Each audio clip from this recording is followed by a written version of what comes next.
Now it's time for me to turn around. Thought you knew what this was. Yeah, I am superstar. You were never the one for me.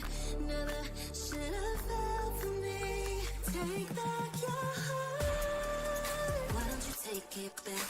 You never had a chance. I'm gonna take back the one heart. Call it a savage love, just till I had enough of us. I'm good, babe. I'm on my own. This ain't a phase. Just let me go.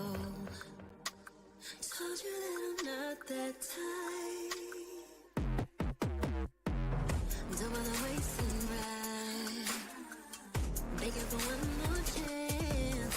Yeah, know you got carried away. Ooh, you made me to say it. Even mess with greatness, faces, stay in your place.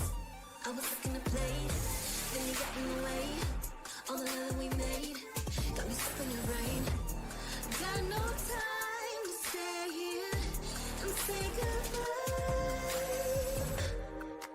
Yeah, I am superstar. You were never the one for me. Never should have felt for me. Take back your heart. Why don't you take it back? You never had a chance. I'm gonna take back the one heart. Call it a savage love, just till I had enough of us.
it's all good. And it's all good. Feel like I'm the big dog, been killing it since tip off. Come with it or stay home, the people gon' feel ripped off. It's only major leaguers in the office. If you giving half of an effort around the rest of us, you'll make it awkward. I'm about that action, not the one you talk with. You better hope I'm not the one your coach gon' have you out here really guarding. It took a lot for me to get here, but I have arrived. I really made it and the haters be looking surprised. Been down before, but now I'm better than I've ever been. Through all adversity, I saw the light now at the whatever the problem, we'll solve them. Make it through together, it'll be all love, and it's all good. Yeah. Okay. They say pressure makes diamonds. That's what I align with, cause the journey I've been climbing is riddled with perfect timing. I'm in a different mode when I be trying to get it. To even get a chance to compete is a form of winning. I mean, what's the point of playing if we ain't striving for greatness? I feel a sense of pride with every play that I'm making. To the top of the world when I came for the basement. Boy, I'm the one and not the two, so don't get it mistaken.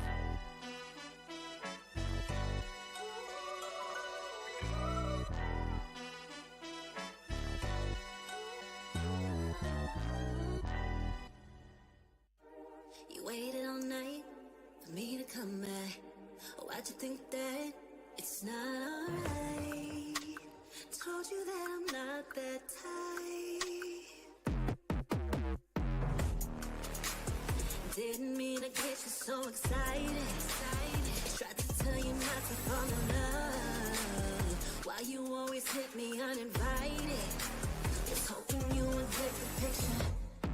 I've had enough. Now it's time for me to turn around. Thought you knew what this was. Yeah, I am superstar. You were never the one for me. Never should have felt for me. Take back your heart.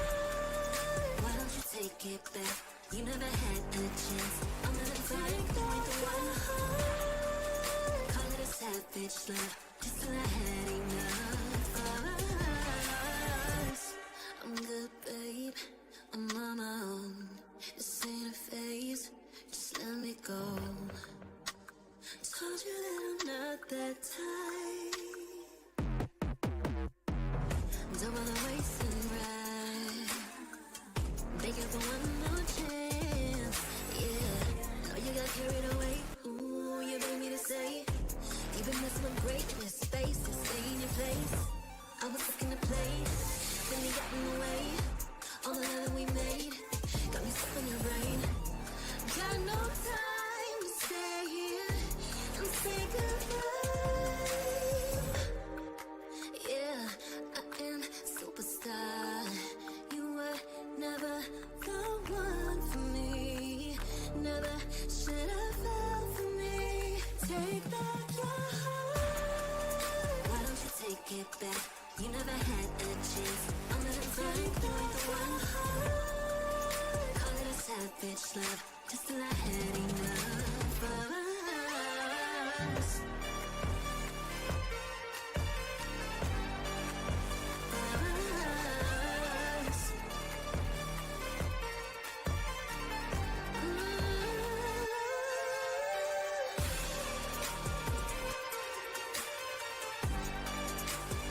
Take back your heart.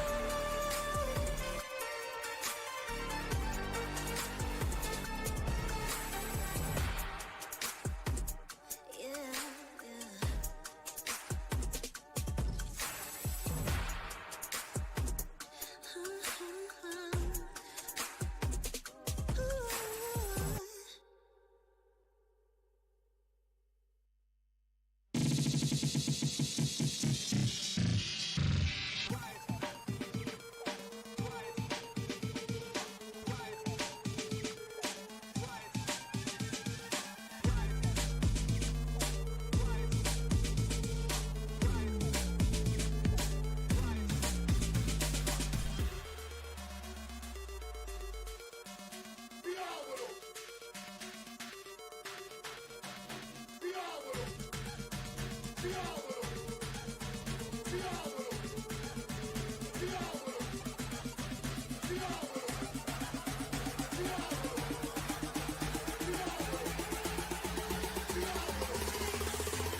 big dog, been killing it since tip-off.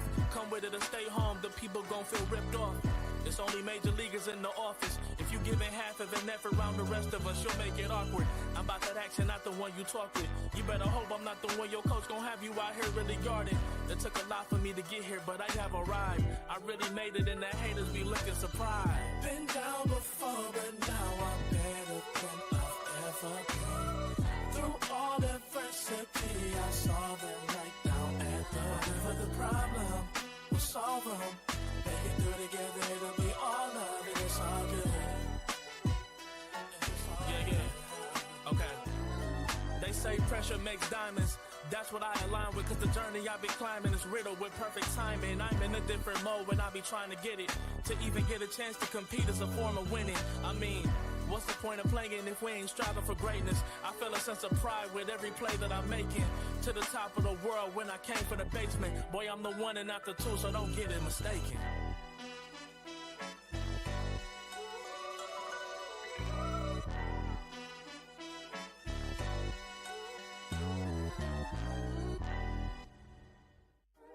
You waited all night for me to come back. Why'd you think that it's not alright? Told you that I'm not that type.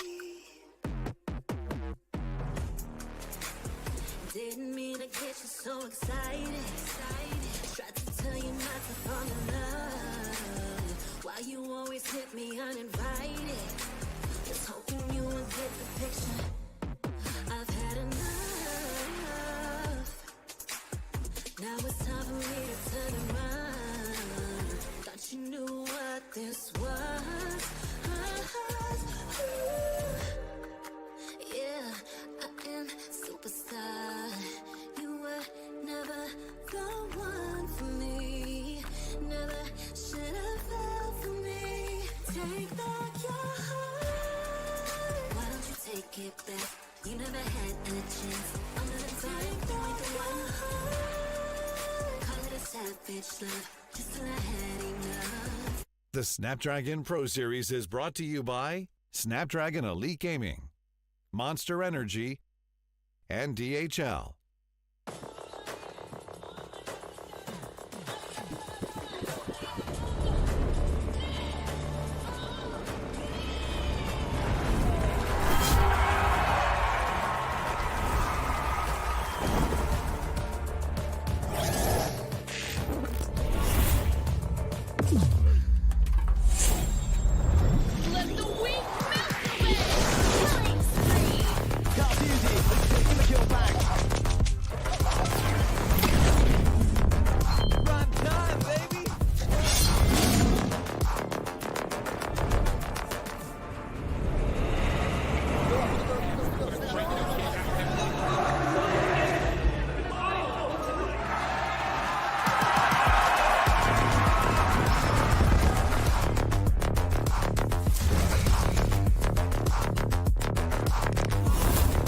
Looks like the players are ready.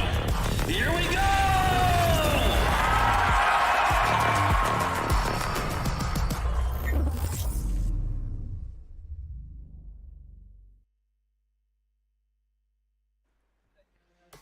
After going through the day of astonishments, now it's time to witness the day of upsets. Welcome to the Snapdragon Pro Series, where I'm going to be your host, Caster Necro. John alongside with me on the panel, it's going to be I Super Johnny. And today is the day 2 of the Open Finals. Johnny, we're finally inside the lower brackets. That means today we're going to see a lot of those kicks. Exactly. A lot of heartbreaks are going to happen because unlike yesterday, today is when the teams will actually be eliminated if they lose their series. So that is what adds the extra bit of pressure upon these teams. But with that pressure, I think we can expect the gameplay to be a little bit more refined. Everyone is going to be trying their hardest to not get eliminated in day number 2 itself. Hands down. By what I meant by kicks is that, of course, a lot of these teams would want to kick their competition out. Yesterday, we saw a lot of those upsets too, man, especially Time to Pound. Losing their matchup, it's something that we never saw coming.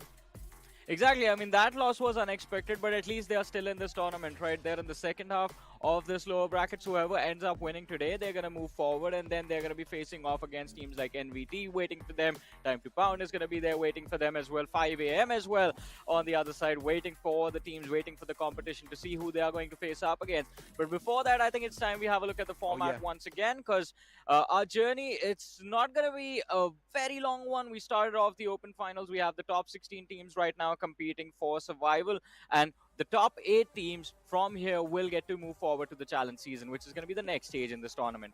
And those top 8 teams will be joined alongside with 2 invited teams in the challenge season itself. And then from the challenge season, only the top 6 teams have a chance to move on towards the challenge finals, which will happen inside of DreamHack, which will be within the upcoming month. But yeah, let's move on the conversation towards today's matches itself, right? Of course, we know we're going to kick things off with NS Esports versus Karizzma. Yeah. And speaking of NS, now it's quite an old banner, but the players inside of this entire banner, they're quite the new bunch. Exactly. I mean, it's a new lineup playing under an old banner. But again, even if you talk about the previous lineup from the side of NS, I mean, the performance we saw weren't that great, to be honest. I mean, I understand Godlike and Vitality, those two teams are built different. But NS, again, it's a story similar to what it was like for Anthem the last season, wherein you could see the potential, but they weren't really able to bring it on board. I mean, look at the day one bracket itself, right? Anthem, they faced off against NVT. NVT was kicked all the way down in the lower brackets, and Anthem, they moved on forward, as now they're going to be facing off against their foes. But today, we're going to be witnessing the double elimination bracket, which is going to be the lower bracket itself.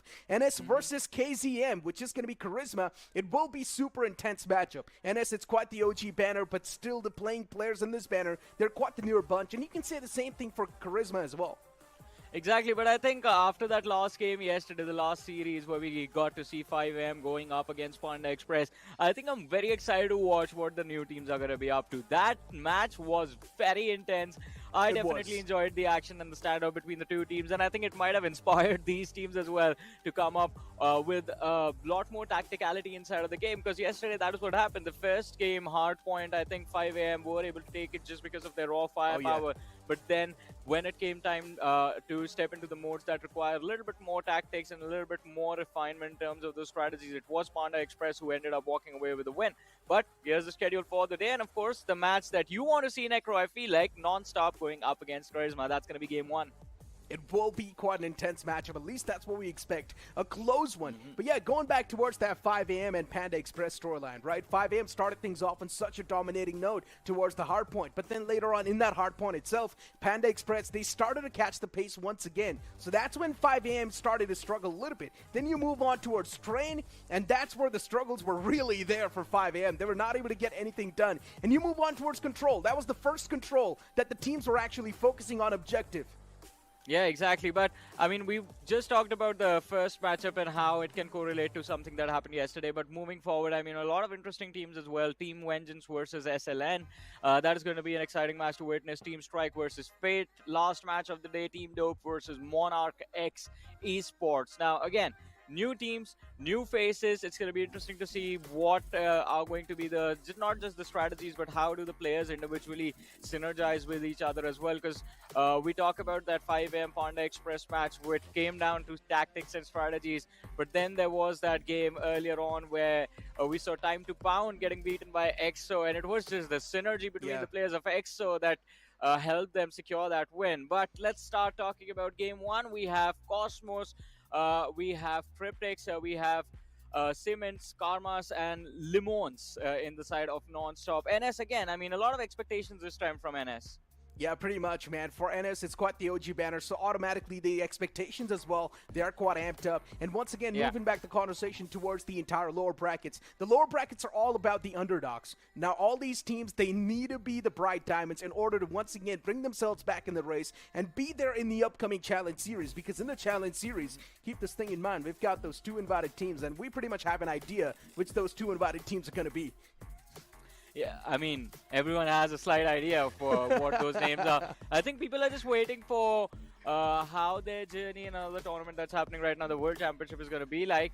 I mean, yesterday was a little bit of a heartbreak for a lot of people, but a lot of happiness as well, as Godlike has been doing quite well for themselves in the World Championship this time. But let's see where the journey takes them. But talking about the tournament we are in right now, Karizzma, the roster on our screens, we have 60 FPS Bot, Bond, Sinister, No Skill, and Drago in Karizzma. And it's going to be exciting to see how this matchup also turns out for the side of Karizzma. I mean, I feel there's a lot of support for this team as well, not just NS. Yeah.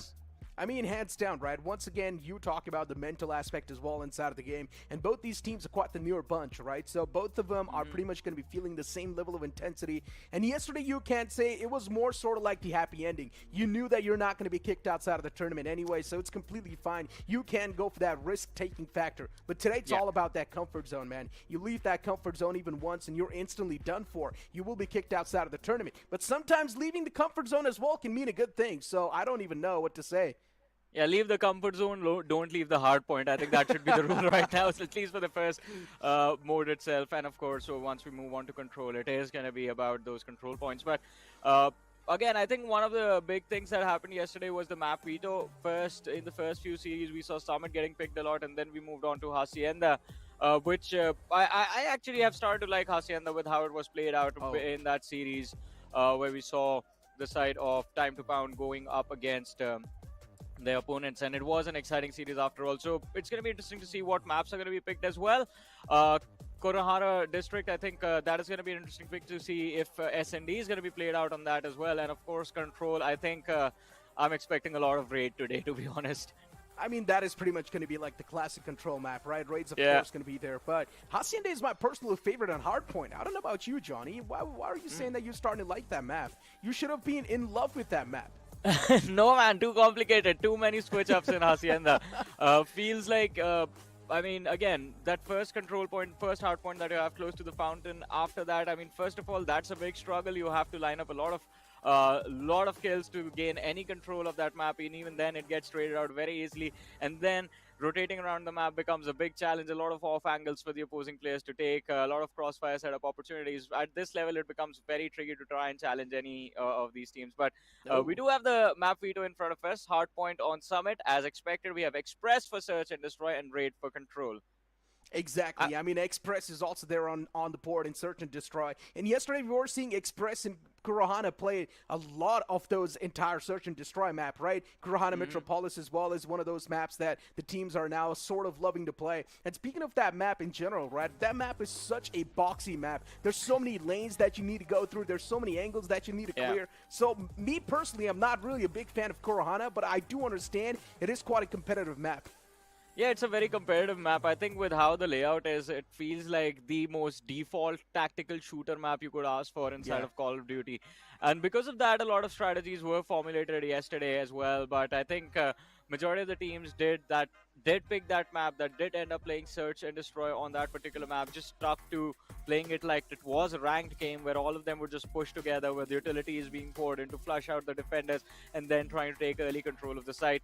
And from the defensive side, it was just be the simple strategy of fall back, let the attackers take the site and then just go for a retake. So nothing complicated witnessed yesterday. And I think one reason, because new introductions, everyone's facing against each other for the first time as well. So even the teams are trying to figure each other out.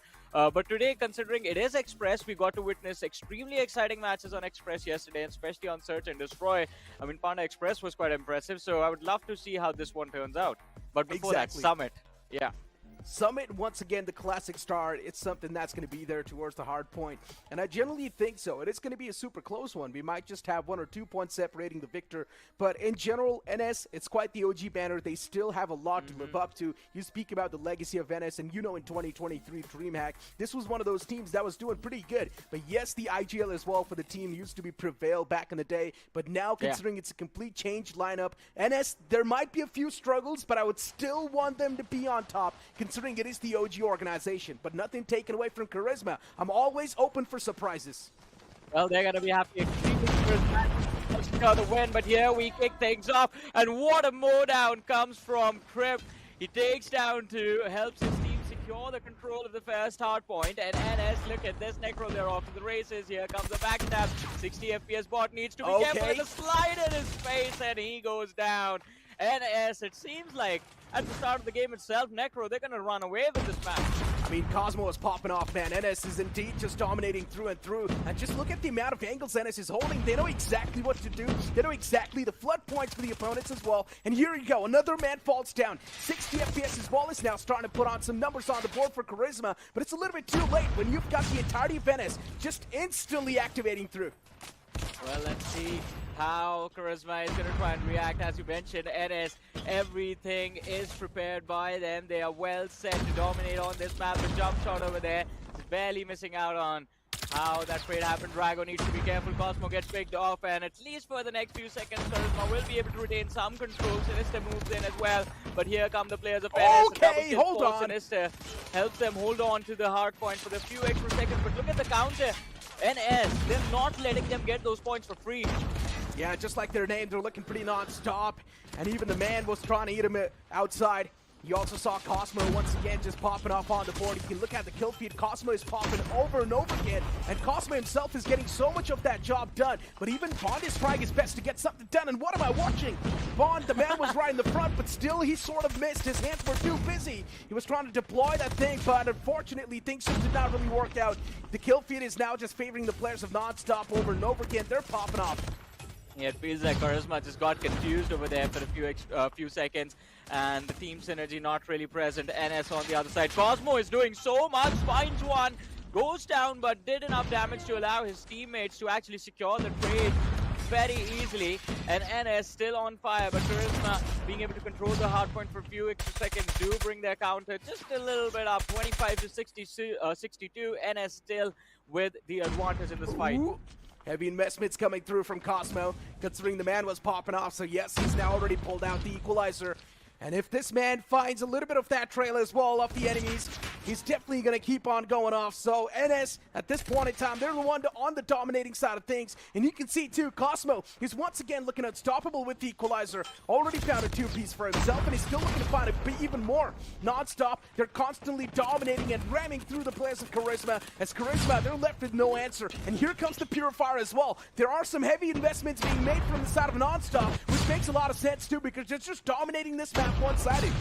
Yeah, I mean, the domination helps them bring those core streaks up, the operator skills as well, and they're using everything they have in their kit to try and beat down on the players of Karizzma as quickly as possible. 104 to 25, going over 4x score right now. I mean, if they get that 100-point difference in, they are going to get extremely comfortable in the side of this game, but let's see how the rest of the match turns out. Still a long way to go to close out the series.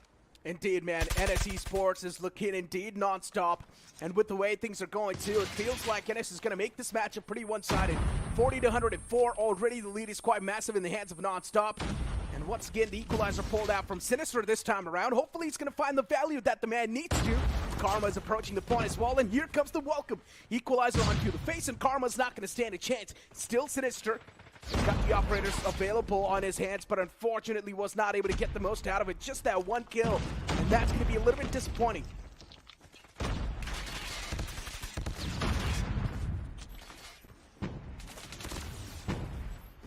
Especially looking at how things are going on, too. I mean, non-stop. Slowly and steadily, though, they're definitely losing the lead that they had inside the game, and it's all thanks to Drago Sparrow. He was able to find so much value with that on the point itself. It's like the players of Karizzma, they've got the point on lockdown, and NonStop is not able to break through. But here comes the push, finally. Now they push in tandem. Team plays something that's going to save the day for NonStop as well, and the same thing can be said for Karizzma, too. At the start, it felt like Karizzma was trying to put the pieces together, but finally, now Karizzma as well, they do understand what they need to do in order to counter the players of NonStop. And once again, they've got the hard point control, but as soon as I say so, the score line is quite stuck now. The next hard point's going to pop up, and already you see the players of NonStop on that hard point, so they've got the control. Even the setup comes into play, and this is where the players of Karizzma, they might just be caught off guard, but they're still able to break through the barriers that the players of NonStop are putting up, and NonStop, they're just crumbling down. It's like a piece of puzzle instantly getting dismantled by the players of Karizzma. Even the claw being pulled out by the man himself, and Bond is able to find so much value. He's already holding the choke points, but the players of NS Esports are not able to get the control of this hard point in their hands. It is a big problem, and if the same thing keeps on happening non-stop, they might just lose the lead. It's not going to be that far away, where non-stop might just lose out on this map as well, and this is something that might just hurt the players of non-stop too much, but as soon as I say so, here comes the comeback.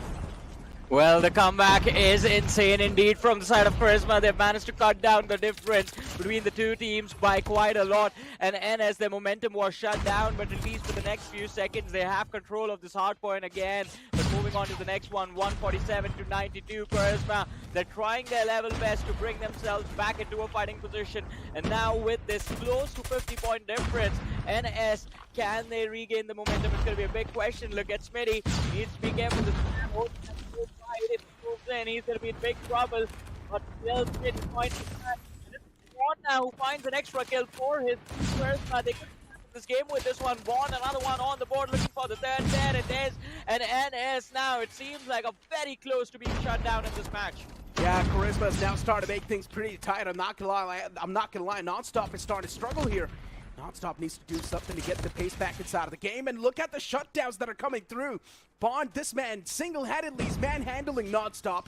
While NonStop, once again, they're on the verge of losing this hard point. And they pretty much do as well. They do not really have to control anymore. And No Skill was able to find a two-piece as well on the point itself. That's going to give the entire points flow back in the hands of NonStop, maybe. But considering the upcoming points, now is all it's going to pop up. Galaxia is going to be the one to be a little bit more proactive and get it in their hands. Well, let's see. 124 to 159. Karizzma, they've done an impressive job. Cosmo sitting there. The Sparrow comes out, and this could be trouble for the players of NS. But Cosmo survives with the equalizer. Does a brilliant job of shutting down the retake coming in from the side of Karizzma. And now for this hard point, the fight is going to be an important one as well. Cosmo picking up brilliant angles over there. Finds a 2K. And Cryptic sitting in the corner with that Purifier. He needs to go big. Needs to shut down this retake. Oh my god. Lemon, what was that? Shuts down the players of Karizzma even before they reached the entry of that hard point. What was that? Right. Impressive. Now you can say NS is once again back in the race. Look at the setups that NS are showcasing. They've got the players completely wrapped up, and it's like the players of Karizzma, they're just walking into the crosshairs of NonStop. Even there was a war machine pulled out by Karma, and the man took the choke point in his hands quite beautifully. Took care of the players that try to breach in through that area. Lemon and Cosmo, these two guys are just popping off over and over again. If you get an equalizer in the hands of Cosmo, this man will dominate the field. Well, I mean, this domination is looking extremely good. Coming in from the players of NS, just 40 points away from closing out this very first map. And look at them move in for this last hard point. What could be the last hard point of the game. This is right in the base of the players of Karizzma. And they are going to try to fight for this one. They can try and bring themselves back, but no, says the players of NS. As the retake is going to be brilliant. And yeah, they show up once again. NS in complete control of the game. Lemon finds another big frag for his team. Shuts down the players of Karizzma even before they get anywhere close to that hard point. Lemon finally shut down. Still NS in the driving seat. 224 to 134. Close to a 100-point difference. Karizzma, I think this might already be over. Yeah, pretty much. That's what it feels like. 224, the lead's too massive. And now for Karizzma to try and get the pace back in the hand, it seems a little bit too much. The momentum's lost, and for NonStop, this is something that they once again gained back in the hands. NonStop started in quite a dominating note. In the mid phase, it felt like Karizzma was almost on the verge of capitalizing that lead, but then later on, it's NonStop once again maintaining that lead consistently. And now NonStop, you can look at the kill feed too. It's NonStop all across the board. And it feels like the players of Karizzma, they're not even able to win a single duel. But 246 is where the stopper's going to be onto the point. As the next hard point's now going to pop up, you can already see the players of NonStop wanting to clear the hard point, and here you go. It is going to be in the hands of Karizzma for now, but NonStop, as long as they play together, it should not be a tough breach. I think this is already over though. I think it doesn't matter. NonStop, as you mentioned, Necro, they should be able to close out this match, especially a big performance coming in from Cosmo and Lemon, both of them sitting over 35 frags. These two individuals, Bond is going to try and move in. Karizzma, they tried their level best, but NS finally closed out this map once. Summit secured and in a comfortable manner as well. And NonStop started things off in quite the dominating note, but then in the mid phase, it felt like Karizzma was once again able to get the momentum back in their hands. But in the late game, Karizzma, for some reason, started to choke. Only if Karizzma would have went on with that same momentum, maybe things could have been different. But the equalizer from Cosmo, this man was cooking the entirety of Karizzma.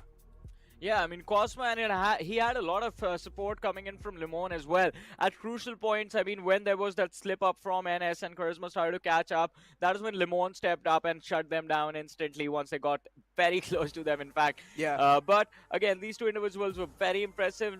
But again, Necro, I mean, we've seen this, right?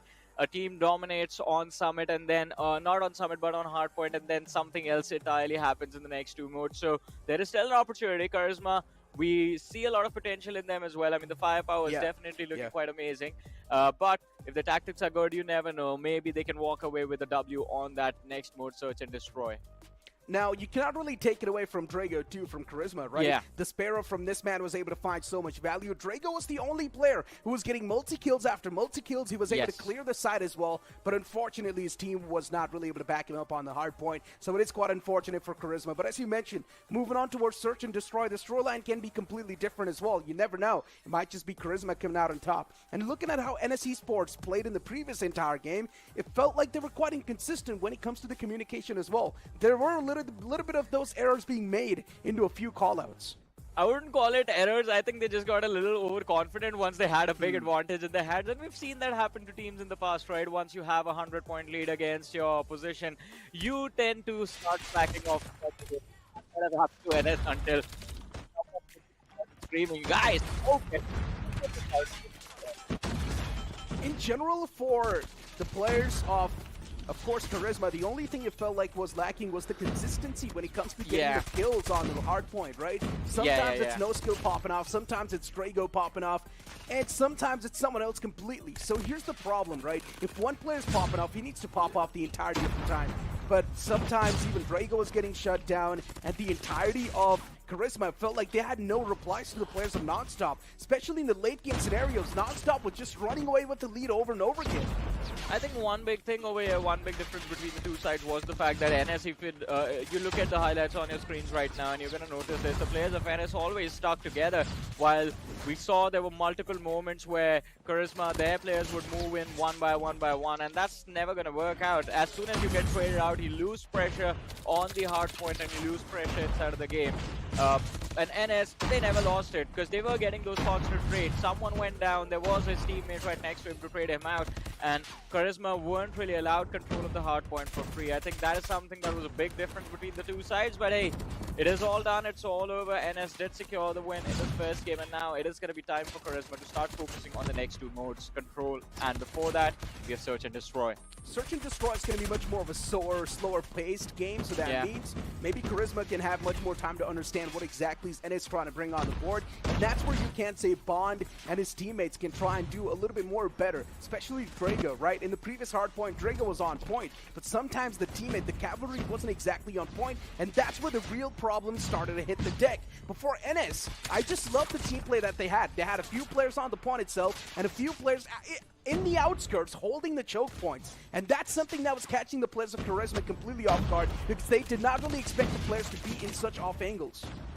Yeah, again, I mean, it was the knowledge of the angles, knowledge of the map, knowledge of how this summit is supposed to be played, combined with that exceptional firepower coming in from Lemon and Cosmo, that resulted in NS having a comfortable time in the late stages of the game. Mid stages, I think Karizzma still surprised with how that comeback happened, and NS, it took them a while to figure out how to shut it down, but again, that was just the first mode itself. Search and Destroy, it can be a whole different story. As we have already mentioned, it's going to be a little bit slow, and that slow pace can result in Karizzma having an opportunity to secure a comeback win and equalizing the overall scoreboard with a 1-1. Yeah.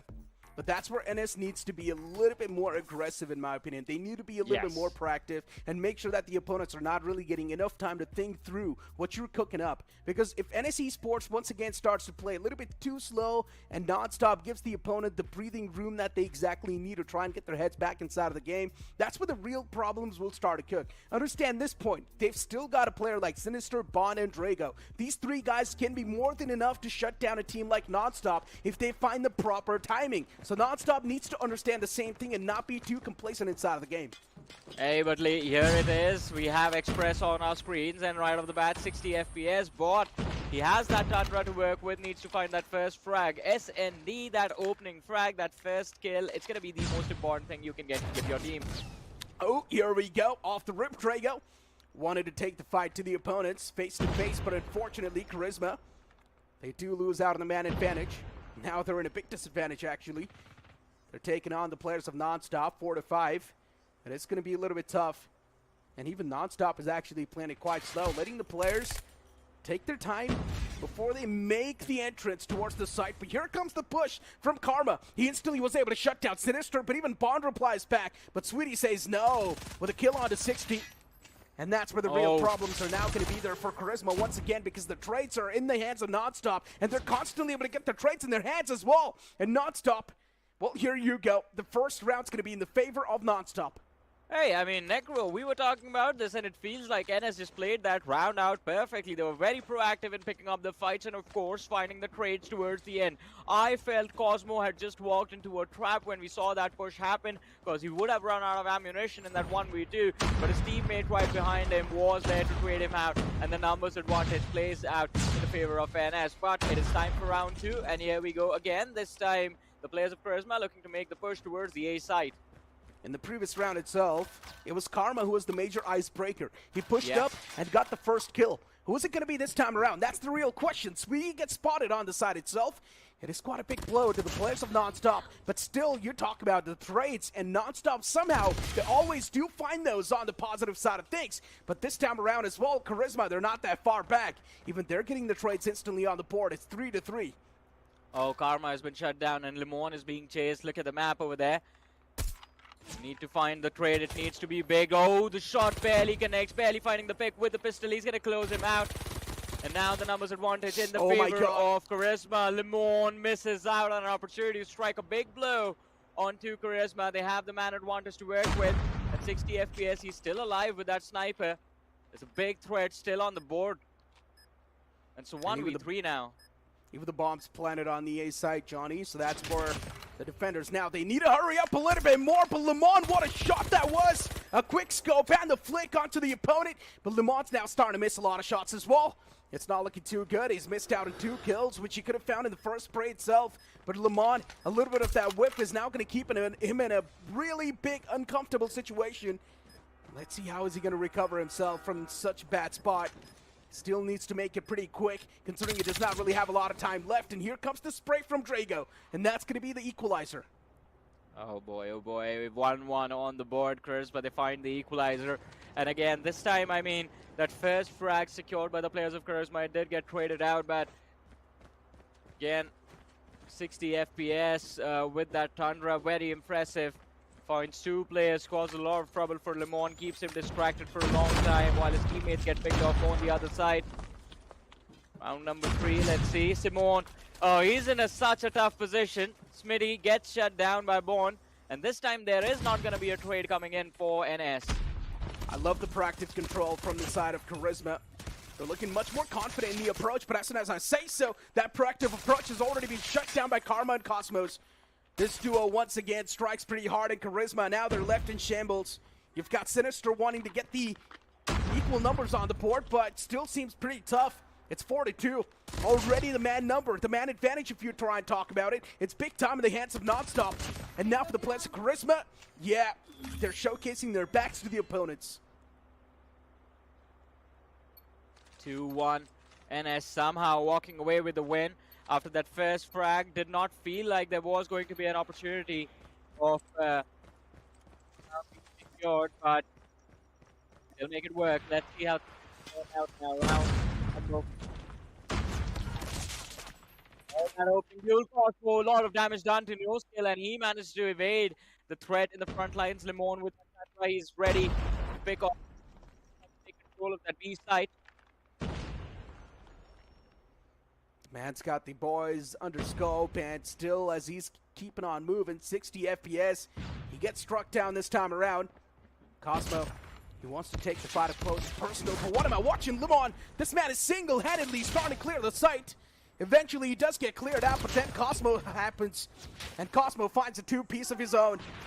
And somewhere down line now, Karizzma realizes the only way they can find success is by shutting down Cosmo.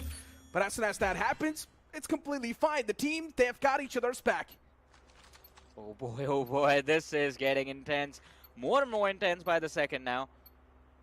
3-1 non-stop. I think they have figured out how to shut down Karizzma. And just like yesterday, Necro, today, it's the same story. The entire game plan of Karizzma coming down to do play at 60 FPS and Drago, and as soon as one of those two men goes down, it is NonStop in the driver's seat. Look at this, Cosmo gets a 2K and a big one as well. No skill shut down. It's down to the last man from the side of Karizzma in a 1v3, and this is such a tough job, especially for the sniper. Picking off 3 players, unless we get to see some nasty flicks. This round is done, and with a pistol, Smitty spites the opponents. 4-1 on the board. NS, I mean, the first half, they just dominated that entire first half. Yeah, they're now starting to run through the series as well. If NS wins this entire search and destroy, that's going to be it. Karizzma will be kicked outside of the tournament, and that's going to be a big blow, considering Karizzma, they did show a lot of charisma in the previous stages itself, but now to get kicked out like this, it is definitely going to sting. Karma, once again, looking to take the fight a little bit more closer to the opponents. You can see the presence as well from the side of Karizzma.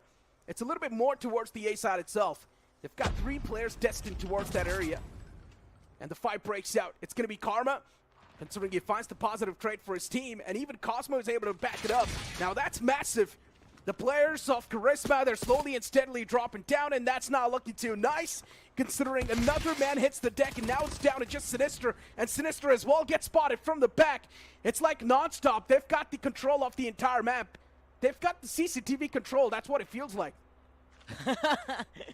They know exactly where everyone is, have all the information, but hey, let's see now. NonStop, they are on the attacking side, Karizzma on the defense.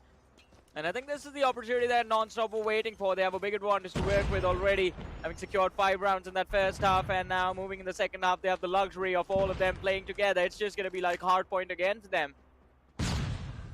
Indeed. A slow and steady start this time around, considering Karizzma, they've realized one thing. Taking it aggressive is not going to work out, and even they've been pushed all the way back in defense, so Karizzma on the defending side, playing it really passive. But here's the problem, NonStop, they've already got the site control. And now for Karizzma to breach in, it's looking really tough. Team play has to be the main aspect. That's the only way Karizzma can break through this defensive wall that the players of NonStop have created. Once again, the sniper's got that angle on the lockdown. And Lemon has also got a Fennec as the secondary. And Lemon now is just going all the way in the back lines to clear the flank. He's going to soon enough face off against No Skill. All of them falling back together, NonStop looking to switch up instead of B. They are looking to move towards A, but there's a defender waiting for them over there. It's going to be No Skill, and information is going to be relayed towards his team. They miss out on his position, but he still goes down. What a flick! Crip! What was that? No Skill fails to find a frag, and now the numbers are equalized between the two sides. Karizzma, they're going to be forced to play this retake. The bomb yet to be planted, and look at how NS is playing this. Lemon, look at his position. He was left in the back lines, picks off Sinister and swings the numbers advantage in the favor of his team. Yeah, that was a big-time choke, and that just costed the man advantage Karizzma had. And now look at this as well. Even the sniper gets spotted. 60 FPS. He needs to connect every single shot. He cannot even afford to miss one single bullet. But Drago, there we go. Drago's not going to get the advantage back in the hands of Karizzma. And maybe this is going to be the stabilizer they were looking for. 2 to 2. Once again, things are looking quite stable on the board. Drago as well, it's moving quite nicely. And you've also got Sweetie holding the close quarters. Drago, once again, needs to be a little bit more quick on the feet. He's going to spot another player in the front. They're starting to get wrapped up from the back, and Drago's going to be surprised that time. The diffuser gets spotted as Z gets struck down. It's going to be Sweetie once again, and Sweetie's got the hands on the KRM as well. So facing Sweetie up close will be pretty tough. And there we go. NS, they once again run away with another round. Man, saw him right in the eye before saying, "What's up, boy? What are you doing?" Shoots him while he's lying down, thinking it's going to be an easy defuse. And what a play coming in from the NS once again. 6-1. Let's see, it could be potentially the last round of this entire series. Cosmo just sprays the entire clip up in the air, finds the frag looking for more. Oh my God, and NS, in a matter of seconds, just wiped the floor with Karizzma. I'm loving this aggression from NS. It's like they're so confident. They know that the opponents, they don't even stand a chance inside of this matchup. The search and destroy is being dominated by NS, completely one-sided. And Karizzma, they're left with big shocks on their faces. And somewhere down line, even Karizzma themselves know that they don't stand a chance anymore inside of the game. It's just one last man. No Skill. Can he really pop off and clutch it out? Might just be too much to ask for, but at least he can go down as a warrior. Maybe you try and get a few kills in his hands. try and make a highlight play. But Oh, unfortunately, oh no skill. Execution. Here comes the finisher. This is going to be a big salt on top of the wounds. Man, the execution in the end to flex right in their faces. That is how you end a series in style. And NS, what a way to kick things off. Man, again, I mean, there's a lot of hope from NS this year as well. I'm not surprised. I mean, I would love to see them on LAN again, to be honest. It's going to be fun. Yeah. I mean, if they keep on playing like this, we might as well see them on land, right? And as you mentioned, the execution in the end, the finisher to end things off on that map of Search and Destroy, it was perfect. And now, knowing the fact that Karizzma, for them, it was a big salt on top of the wound type of moment, it is going to be tough for them to recover in the future tournaments as well. So let's just hope that Karizzma, you are able to get the reset on your mindsets. Well, what's the point of a reset if they just got eliminated from the tournament, man? In the future tournaments, man, maybe Karizzma will be Yeah. back. Wait an entire year for that, but let's see. I mean, how things are going to turn out for them. Hopefully, once they come back strong, hopefully, if they make a comeback, they're going to be stronger in the next season. But what a play coming in from NS. And again, I mean, this time it was nice seeing how Smitty was playing Limon and Cosmo took a backseat until in the last round it was Cosmo who just like, I don't know how he found those 3 kills, man. That was impressive. It indeed was. Yeah. I mean, Cosmo was the one who was popping off quite on big margins. Then you also had his back by Karma. Even Karma this time around was doing so good in Search and Destroy. It just sort of caught me off guard, too. And even Smitty, man, you can't take it away from Smitty, too. This man, with the Desert Eagle in his hand, was also able to do so much. Yeah, I think Smitty was given the job of just finding the trades, make sure that no one goes down for free. And Smitty did a brilliant job as well. Look at this. The Desert Eagle frags, man, just shutting down that sniper for that. I think that was the last round of the first half, the second last round of the first half. And after that, I think NS just looked very comfortable once they switched over to the attacking side. I mean, just look at this. Smitty, this has got to be a joke, right? The man was treating the opponents like they were not even a competition. And of course, in the end, here comes the execution. What a way to end things off for NonStop. Showcasing what they're capable of, showcasing what they mean to this entire tournament. And once again, we talked about the org being the OG org, and we really expect a lot from them. They've got so much to live up to. Where here you go. This time as well, they've got quite a solid lineup. Yeah, they have a solid lineup, and the lineup is performing very well. The players are looking very good. I mean, all of them, you talk about Smitty, Cosmo, all of them performing very well. And again, I think that last moment, I think Smitty just baited himself out for that execution to come in. Just, all right, I'm gonna die, you finish him off in style, because that was the last frag of the entire series. But a quick 2-0, man. I mean, that was a quick one as well. It indeed was a quick one. I did not really expect someone to go that one-sided. I'm not going to lie, Johnny. Yeah, I expected maybe things to be a little bit more up close and personal, considering Karizzma, especially in that mid-phase, they started to showcase some signs of comeback, but unfortunately, even those were snatched away. And now, Johnny, in the upcoming moments, we're also going to see NS facing off against T2P. That's going to be quite interesting. But the upcoming matchup as well should be super intense. I want to see it be a little bit more closer. Yeah, I mean, that is what we expect, right? I mean, it is going to be Vengeance against SLN. And, of course, few more matches lined up. After that, Strike against Fate. We have Dope against MonarchX Esports. But I think it is going to be interesting to see how the series turns out. I think there is going to be there are going to be lessons learned by these teams, by the matches that have happened. But, hey, there's an update. So what has happened right now for the very next matchup is Vengeance. They really did not have the entire squad together, because of which they did not have all 5 players. They aren't able to show up for the game, and it's going to be a default win for SLN. So, unfortunately for us, we do not get to witness the fight between the two sides, but fortunately for SLN, they're going to be awarded the win. I'm not exactly sure what the problems were for the side of course, the team that forfeited. But hey, man, for SLN, it's quite a free victory, right, Johnny? It's a win-win situation for them. They do not even need to compete. Just straight up sit back, relax in their chairs, and they already move on to the upcoming round of the lower brackets. True. And again, what's better than the easiest win? Like, you win without even playing, right? But SLN, I think this leaves them a little bit more time to prepare for their match tomorrow. So again, considering they have survived elimination at least for today without even picking up their weapons, better practice and do your homework for the team that you are going to face off tomorrow. That is going to be the important one, and it's not going to be an easy matchup. And same goes for NS. NS is going to go up against Time to Pound. That's what we saw in the updated brackets there.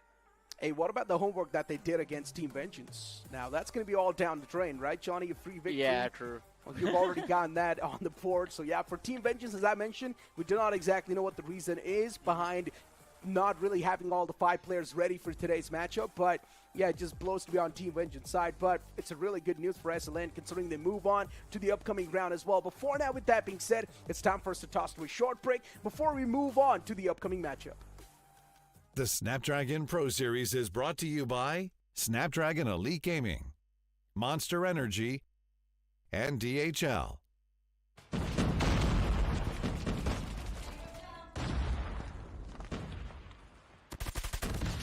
Now it's time for me to turn around. Thought you knew what this was. Yeah, I am superstar. You were never the one for me. Never should have felt for me. Take back your heart. Why don't you take it back? You never had a chance. I'm gonna take back your heart.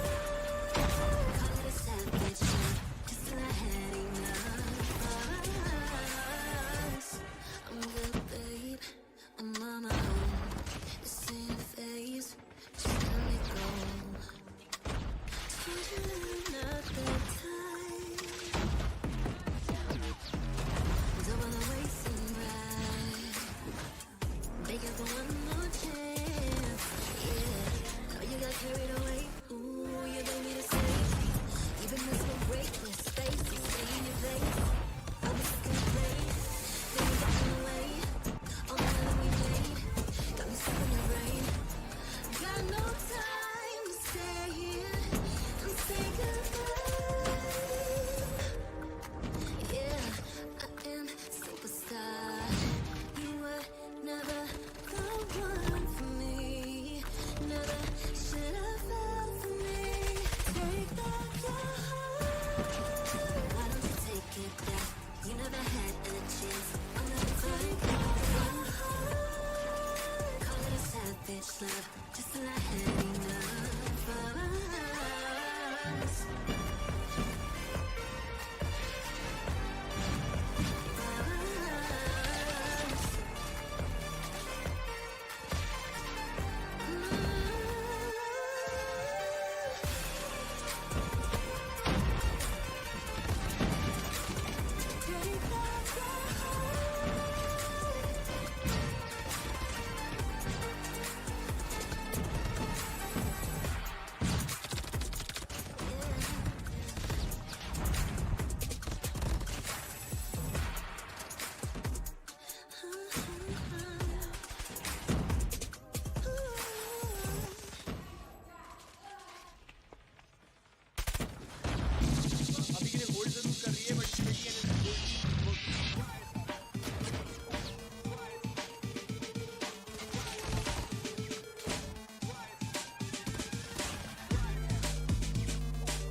back after that short break as now we move on to the match number 3 of the day. Team Strike versus Team Fate, Johnny.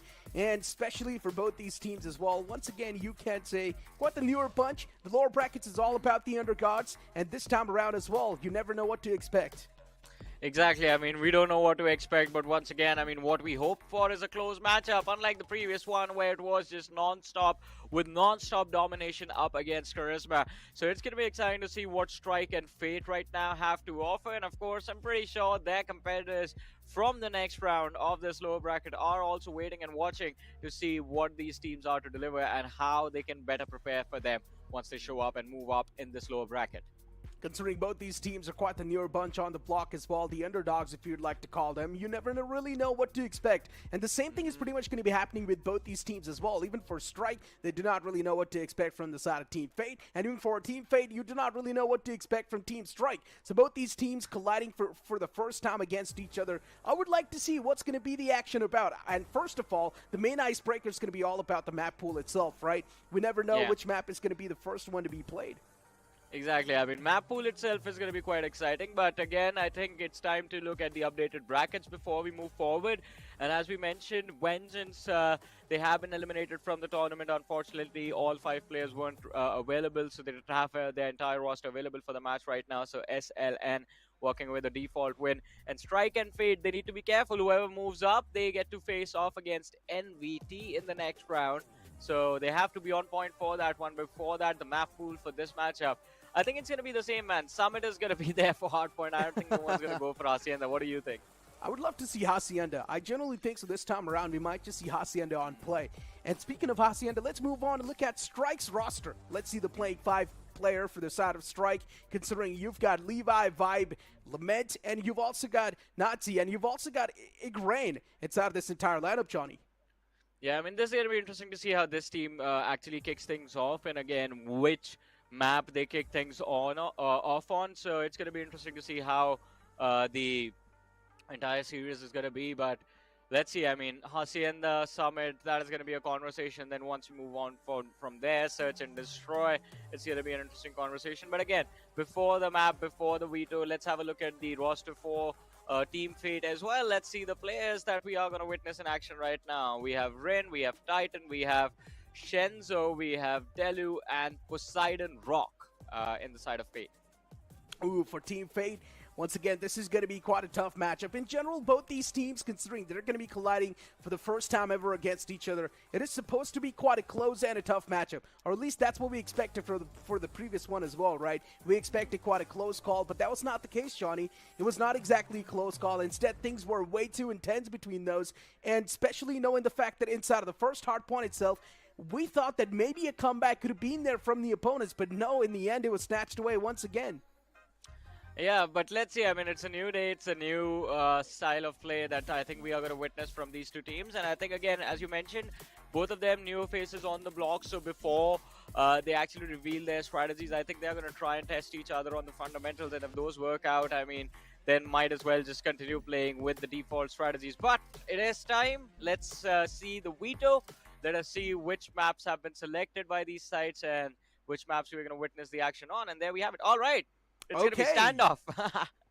Finally, something new outside of the mix, right? We're seeing standoff being picked from the side of Strike. Now, it's been a while since I've also got a chance to cast this map, and you move on towards firing range and search and destroy. So even that's going to be quite an interesting one. And Raid is going to be the equalizer, or maybe you can't say the decider for both these teams, which will be played on Control itself. And now Raid has pretty much been the default map for Control. Yeah, I mean, but I really like standoff. As you mentioned, Raid has been kind of default. Firing range, search and destroy makes things extremely interesting. But I really like standoff. And for Hardpoint, I think this is going to be that map that gives us the most exciting matchup.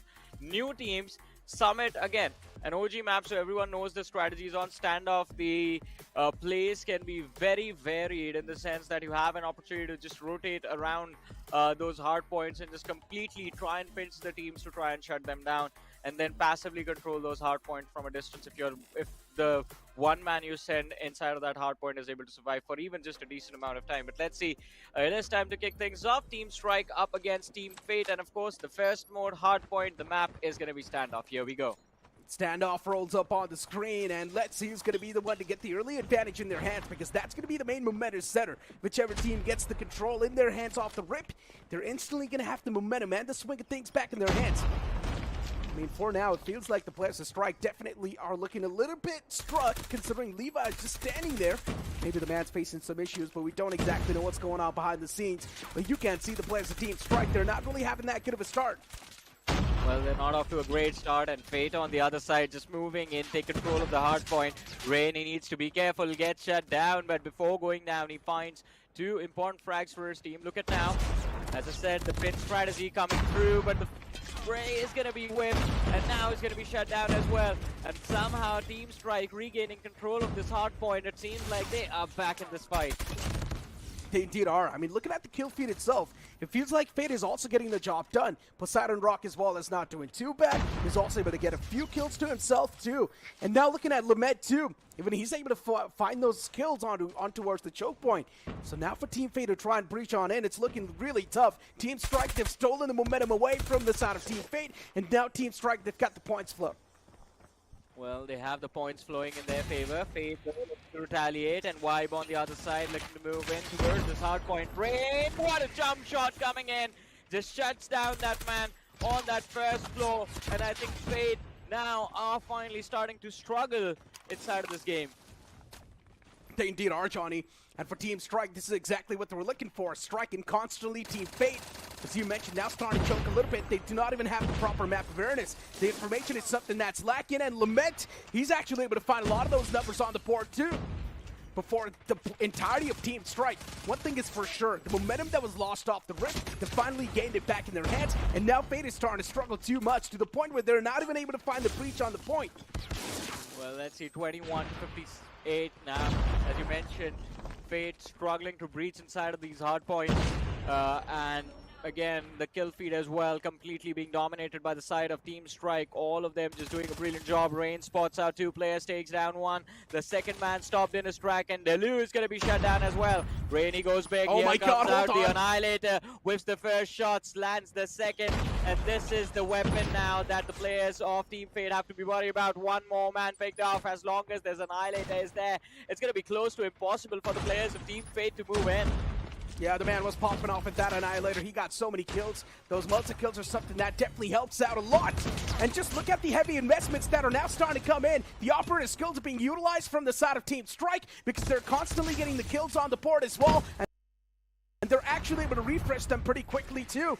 Lament as well is able to find a lot of those multi-kills for himself. And now at this point in time, Team Strike is just running away with the lead too. It does not feel like cracking this defense open from the side of Team Strike. It's going to be too easy for Fate. Well, they are making it look very easy, but Fate, I mean, still struggling. Strike, look at this. Poseidon Rock, he's trying his level best to move in, but by the time he makes it there, Vibe is going to be prepared. Vibe's HP not really there, and that allows the trade for the side of Fate to come in, but not enough time on that hard point. And now they're going to have to switch up, but before them, Team Strike actually makes a leap for that hard point control. Look at how well they have it surrounded. And before Fate can move in, Strike, they managed to cross that 100-point marker. I think Strike is just going to run away with this matchup, man. Yeah, probably that's what it seems like, Johnny. I mean, with the way things are looking like for Strike, they're constantly running away with the points flow as well. And for Team Fate, for some reason, the team play does not seem that well. The communication is something that's not being relied properly, and that's why the set plays from Team Strike, they've been looking much more dominant. But this claw from Titan, it might just be the table turner. It was able to find a few frags on the board itself on the hard point, but it might just be a little bit too late, considering Team Strike, they've already built such a massive lead. Well, there is a massive lead on the board, and that just gives them a little bit more comfort in their ability to move in. But this hard point, it's a difficult one to control, and Fate, they get their hands on it first. And as the players of Strike look to move in, look to go for the retake, they are getting shut down again and again. This is going to be an important kill. If Vibe can find it, he finds it. But now the second man's waiting right around the corner. Vibe needs to be careful, get shut down. No trade coming in for the side of Strike until a few seconds later. But still, Fate, they managed to bring themselves back into this match. Oh no, gets a little too overconfident, and this could be the opportunity for Strike to strike a blow, and they move for the next hard point. We do have the players of Fate struggling still inside of this game, but Strike, I think this could be their opportunity to get themselves as close to 150 as possible. Yeah, still a comeback is possible though, Johnny. 70 to 130 is not that bad. Still, if Team Fate, if they tie things up right now, they can definitely make sure that Team Strike is going to be struggling a little bit more. But this time, Fate is actually doing pretty decent. Fate is making sure that the players of Team Strike team are not really going to be having a smooth time on towards this hard point. But as soon as I say so, it's once again the multi-kills from the side of Strike. Yeah, but it is going to be down to those operator skills and score streaks if they can get them in. Look at this, Levi has the UAV available, but finds a big frag actually with that Odin, denies the entry to the players of Fate, and Strike, I think this is going to be a big one. They're going to try and deny the rotation. Barely manages to catch one off guard. Could have gotten two if the timing was right, but doesn't matter. They have the upper hand in this fight, 143 to 78, and it's time to rotate for the next one. This one is all about getting there first. And Strike, since they have moved in a little bit quicker than the side of Fate, I think they are going to be able to close out this match and get a big advantage. Close to, well, they have doubled up the point pretty much against the side of Fate already. Yeah, they have. I mean, Team Strike have already got a humongous lead going on for themselves. But still, if you want to be a little bit more optimistic, you can't say there's still a big chance that they might just be the one to pop off and pull off an insane comeback. There's definitely a chance. The operator skills are available too. Even one single operator skill, if it's able to find the proper mark, you can instantly get the hardpoint control and then play for a much more of a better setup on the hardpoint itself. All it takes is one proper control, but for Team Strike, they've already realized that thing. Team Strike, they're not here to play. Instead, they're looking pretty competitive. Yeah, they're looking very competitive, doing a brilliant job. Look at the players and the kills, right? You have Lament sitting on 30, Rain on 27, Levi on 26. So all of them doing very well. Nat on 20 as well. On the other side, from the side of Fate, it is just one man, Delu, who's sitting on 21 kills, Titan with 16, and everyone else is struggling so much. Now on 8, Rin on 9, Poseidon Rock on just 11 frags secured so far. 196 to 79, Johnny. Team Strike, they've got a massive lead at this point. And yes, now you can say making a comeback is going to be next to impossible. Yeah. No matter how hard Team Fate tries, it's going to be really tough. Because Team Fate so far, they aren't even able to put a proper scratch against the players of Team Strike. And just look at the amount of kills that they're able to find. Even this War Machine from the side of Vibe is able to find so much value. Another man's going to be shut down as well. Vibe was able to get so many kills with that War Machine. And just that one single play from Vibe is now going to cripple the players of Team Fate. But look at this, Strike very close to closing out the match. Lament and Levi, they get those multi-frags, and I think Lament, he's still standing there, so they should be able to close out this match very quickly. 17 seconds left on this hard point. They're going to have to fight for the next one for the last few points to close out this game. Nat runs back with the Fennec, runs out of ammunition, gets taken down, but his teammate is right there next to him to trade him out. Titan somehow manages to survive, but instantly goes down as well. 237, 284, 239. The last 11 points remaining for Strike to strike the final blow. It's been a while since I've seen that switchblade in action, and one of the players was actually using that too. But yeah, look at Poseidon Rock. Finally, the man's able to pop off with the equalizer. Poseidon Rock, he was able to shut down so many players off Team Strike single-handedly, but maybe a little bit too late. Considering Fate now, it's already too late. They can't really get a lot done. And here comes the Predator Missile 2 from Vibe. He's able to find Noah. But that's it. Now gets taken down. Vibe is once again just racking up so many kills after kills. This one single man, Vibe, the amount of kills that he got in the past couple of minutes is insane. Yeah, it is insane. And there we have it. The last point also secured, and Strike leading the charge now 1-0 against the side of Fate. And they are looking very strong, to be honest. And I feel, I mean, even when we move on to Search and Destroy, it might be firing range, but Strike can actually close the series out with a 2-0. They indeed can, man. I mean, for Team Strike, if the same thing keeps on happening as well in the future times, then things are definitely going to be much more dicier for their opponents. And knowing the fact that it's going to be Search and Destroy, maybe I would still like to be a little bit more optimistic towards the side of Team Fate and say, considering it is much more of a slower game mode, Team Fate can have much more time to understand how the set plays are looking like from their opponents. But man, if the variation, if the difference, it keeps on kicking in, then that's where, of course, Strike is going to have the advantage. Yeah, I mean, they are going to have the upper hand. And again, I mean, Lament, very important player for this team, securing all of those frags in the early stage as well. So Strike, I mean, on an individual level, they were doing very well for themselves. It is going to be important for Fate to find an answer. I mean, it's just one player, not just one player that you have to worry about right now. It's 3 players from the side of Strike that you have to strike down. And for the side of Fate, I think It was an impressive start, but they just keep losing momentum. I mean, there was a point where we saw them make a little bit of a comeback during the mid-game stages, but then they were shut down as well. And someone needs to back each other up. Delu, he was doing so well in the early stages, but I think towards the end, even he just gave up. Yeah, but keep this thing in mind too, Johnny, right? In Search and Destroy, it's going to be the classic map. It is going to be the OG map, Firing Range itself, and once again, considering it is the OG map, I really do expect, once again, Team Strike to dominate, because considering it is the OG map and Team Strike, they seem much more of a confident bunch today around. And Firing Range is one of those comfort picks for both these teams. And considering it is the comfort pick for Team Strike as well, there's a high chance they might just run through with the lead. I mean, you never know. There is a possibility, but still they will have to be on point if they want to secure this win. And it's not going to be easy, though, with how Strike has been playing. I mean, they look very impressive, but we've noticed this in the past as well. It happened yesterday. You slip up for a second and you end up losing the series. So you still have to be careful. Doesn't matter if you won the first match and dominated in the first match. Pretty much. I mean, with how things started off as well for the entirety of, you can't say, the entirety of F8, I generally thought that maybe F8 can put up a really tough fight against the players Team Strike, but then later on it was Team Strike just running away with the lead. As soon as they got that one hard point control, it felt like the players of Fate, they did not even stand a chance to breach through the defense that the players of Team Strike were able to bring up. Well, let's see though. It is very exciting and very interesting to see how things are going to turn out now.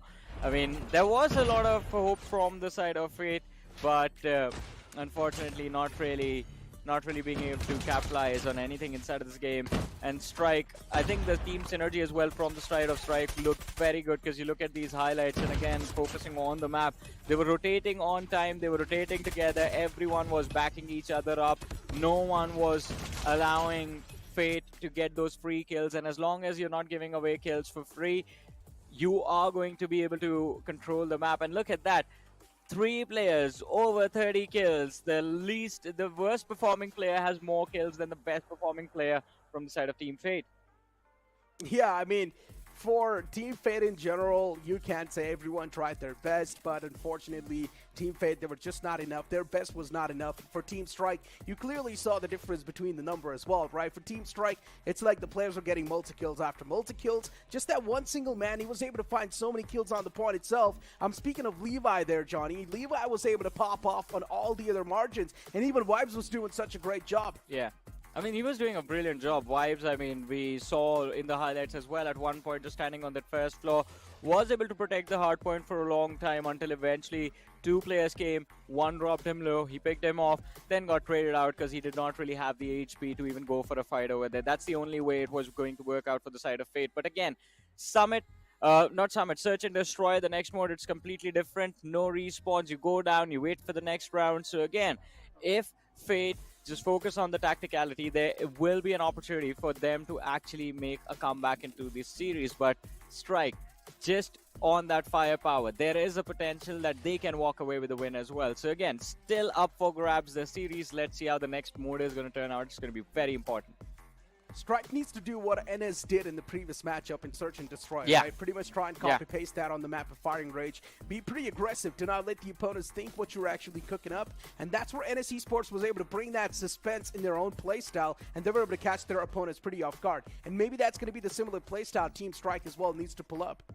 Well, let's see. I mean, what they're going to pull up and what strategies they're going to pull out right now. I mean, but I do agree with what you said. They need to do what NS did right now. Just be proactive, look for those frags.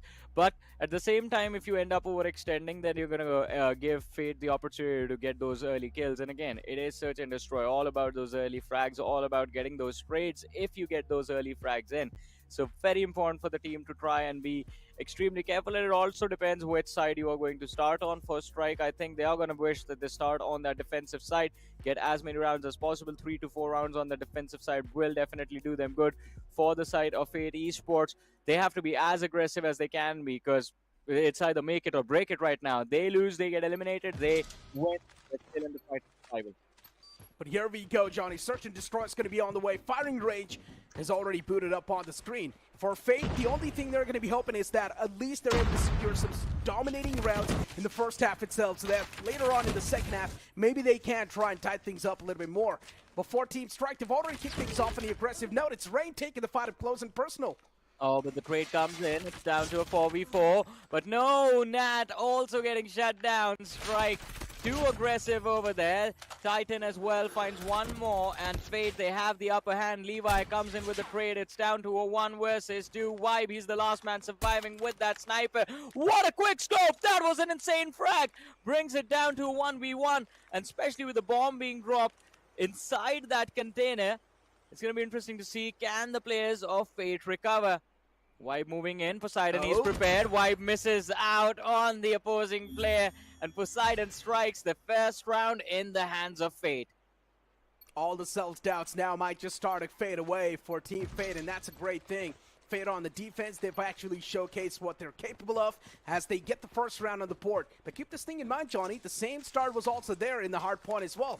Off the rip, Fate was dominating, but then later on it was Team Strike all over again. But is that going to be the similar thing happening inside of that Search and Destroy? That's the real question we're looking to find the answer to. As Titan, the man still holding quite a tight angle. Even Levi from the side of Strike is already able to find the Kickstarter. And here we go. Levi finds a second one, too. What a quick scope that was. This one single man's able to find so much value, Johnny, that already the site's now cleared up.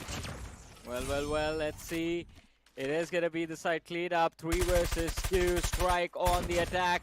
This time looking good. The trade comes in, and now it's going to be Rain.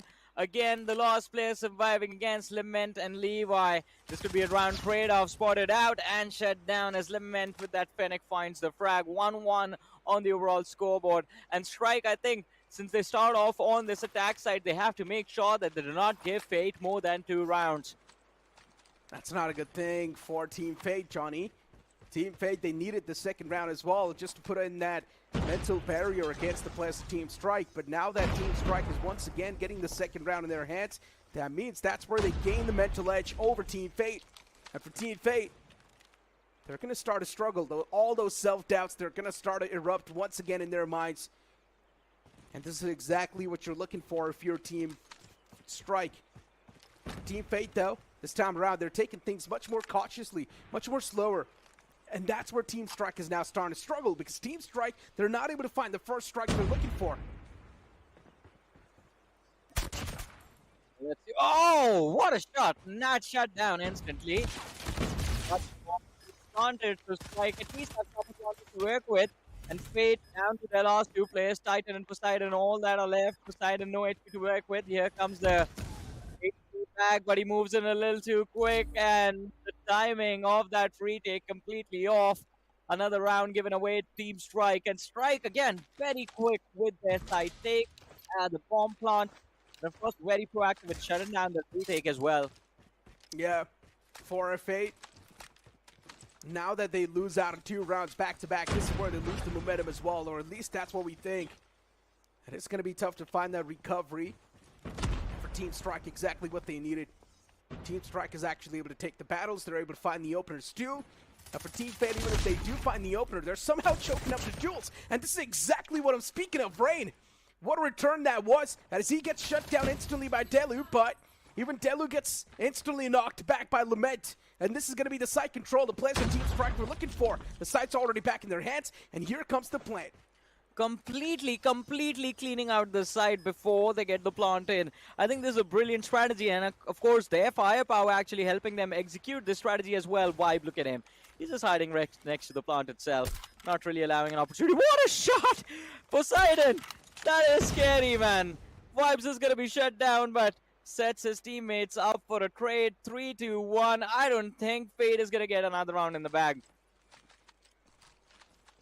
Well, Johnny, you don't really know what to say at this point, right? 3 rounds back-to-back from Team Strike, and once again starting to run away with the lead. This is exactly what happened in the hard point, too. Off the rip, Team Fate was able to do decent, but then, as soon as Team Strike found that momentum, they started to run away with it.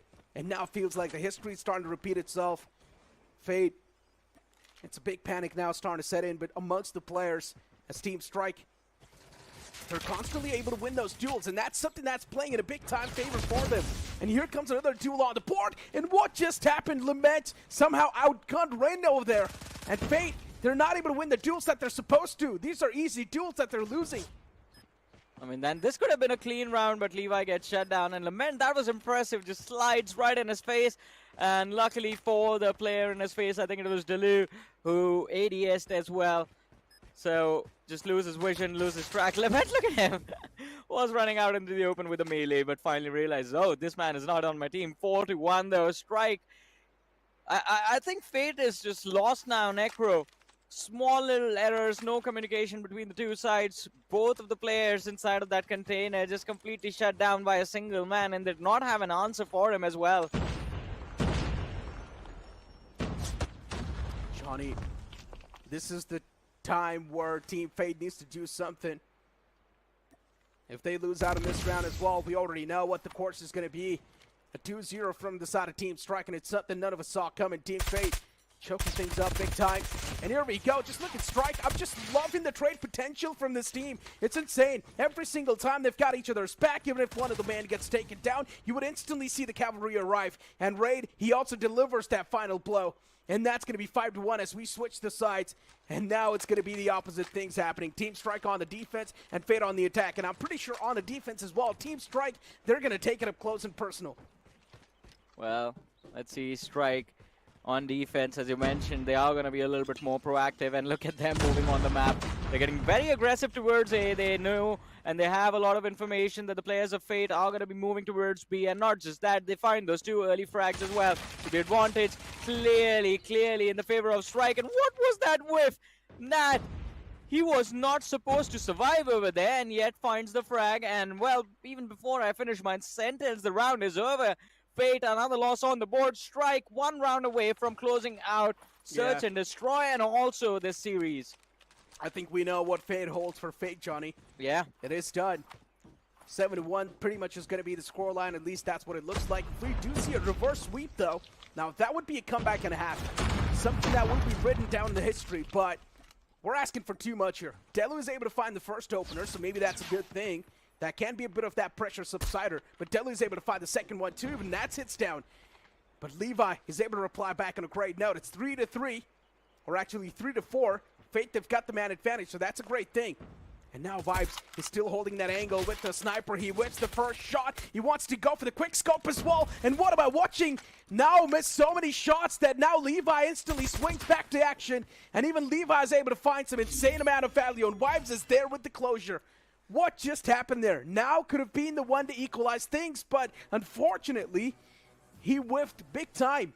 Yeah, he whiffed and got picked off by a pistol, man. That has to be brutal. That is just heartbreaking, morale breaking. But, I mean, no point in having any morale. You're not going to be moving any further. Fate eliminated from the Snapdragon Pro Series, and Strike brilliantly done. I mean, Search and Destroy, they just dominated that map. They did. For Strike, I generally thought this might just be a pretty close matchup, but no, instead, Fate just proven unparalleled by Strike. Yeah. Off the rip, especially when hardpoint started, I thought that, okay, Fate, hold on. We might just have a big surprise on our hands. But then later on, it was Team Strike running away with the lead. You move on towards Search and Destroy, the same thing happened. First round was won by Fate, but then later on, it's like the opponents, they had something else in their minds. As we move on towards the highlights, it's just going to be the players of their opponents, which is going to be them just dominating through.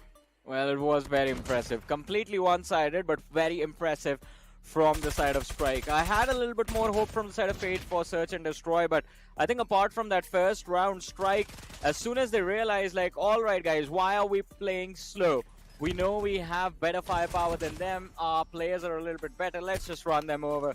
And they just did. I mean, it was very impressive with how the later rounds went. Indeed, man. For Team Strike, just that domination that we've been seeing, the aggression that they showcased in Search and Destroy. For a moment, it felt like I was not even watching Search and Destroy. I felt like I was watching Control. That's how fast and quick Team Strike was making it look. Yeah, a few rounds, they were quite slow, but still, man, it's Strike just doing Strike things. F8, they started things off on quite an aggressive note in the last round. They were looking pretty confident in that last round itself, but it was once again Strike hitting them back pretty hard as Levi was able to find that clutcher. And it was a very, very swift game as well. But let's see, I think again, Levi very impressive. In this last round, it was Vibe and this play, the pistol kill that came in, that surprised me the most. That should not have happened anyway, but now, I don't know, I think even he panicked, just backed off, tried to duck into a corner, and over there as well. I think not really allowed even a second to breathe. But here we have it, the scorecard over here. Levi, very impressive. Lament, quite consistent for his team. Rain as well, very impressive vibe on that sniper. Did a brilliant job shutting down the players of Fate in the first half, and of course securing those early frags in the second. You really got to give it to Vibes, man. Yeah. With the way this guy was playing, it felt like he knew that he's going to own the entirety of Fate. Off the rip, he was looking so confident on that sniper. He was actually going up to the faces of the opponents and hitting those quick scopes over and over again. And then there was Levi in the back lines too. He was still playing with the sniper. It was a double sniper setup, and it worked out wonders for Team Strike. It worked out very well for them. But it is going to be interesting to see how the last game of the day is going to turn out as well. I mean, this one is over. Strike, I think they are going to have to get ready and prepare themselves for NVT next. I think that's going to be the team they face once they move to the next round of the lower bracket, which is going to be tomorrow. In fact, I believe that is when that match is going to take place. Yeah. But along with that, Dope versus MonarchX, that's going to be the last game of the day. I'm very excited to see how that one also turns out. And yeah, speaking of Dope as well, it is quite a name that we have heard for a long time too, right? For Dope, now their lineup is supposed to be pretty stacked on paper. You've got Dope himself, who used to be a part of I2K in the past, and then he was also a part of Revenant, and now considering he's over here inside of this lineup, Team Dope itself, he's created his own lineup. I really want to see how this entire roster performs. Well, let's see. I mean, it's going to be interesting to see how they perform. But before that, the updated brackets. And yes, Strike against NVT. That is the match they have to prepare for tomorrow. And now it's just time for Galaxia to wait who they face. Either they face Team Dope or they face MonarchX tomorrow in the lower bracket. Again, we were supposed to see 8 teams move forward. We saw 4 teams move from the upper bracket. The matches tomorrow will decide which 4 teams from the lower bracket actually get to move forward to the challenge season. And of course, the 2 invited teams will join them there. Almost coming to an end of our journey in the Open Finals today. It's the second last day, day number 2 as well. One last match to go. Dope against MonarchX. Necro, your prediction? I mean, before we head towards that matchup, what is your prediction? Look, man, considering you don't really have a lot of information on MonarchX, I gotta go with Dope, because in Dope, you've got Dope himself, who used to be part of Revenant in the past, and then you've also got Virus, who used to be part of I2K as well. So these 2 players, they're just giving me the semblance of hope that maybe Dope will dominate. Yeah, just a slight bit of experience can sometimes be a big difference maker between the 2 sides. And for MonarchX as well, I mean, considering you are in the lower bracket, nothing to lose, just go at it with everything that you have. You never know. Sometimes you end up coming out on top and still surviving into this tournament. But again, and both the teams facing elimination could be their last game or could be the start of one of the most amazing comebacks we get to witness in this Snapdragon Pro Series. I can't wait to see what it's going to be. Hey, we all are a big fan of the upsets, right? We all are a big fan of those comeback stories as well, the Cinderella runs that we talk about. Yeah. But are we going to see that happen in the upcoming matchup? Well, we're going to leave it on the other side of this break. So for now, it's time for us to toss to a short break. Don't go anywhere. We'll be right back. The Snapdragon Pro Series is brought to you by Snapdragon Elite Gaming, Monster Energy, and DHL.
problem, we'll solve them.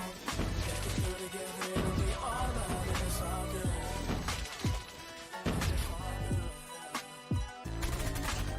Feel like I'm the big dog, been killing it since tip off.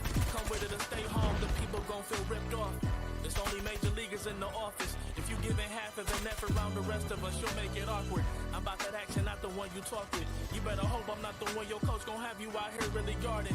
It took a lot for me to get here, but I have arrived. I really made it, and the haters be looking surprised. Been down before, but now I'm better than I've ever been.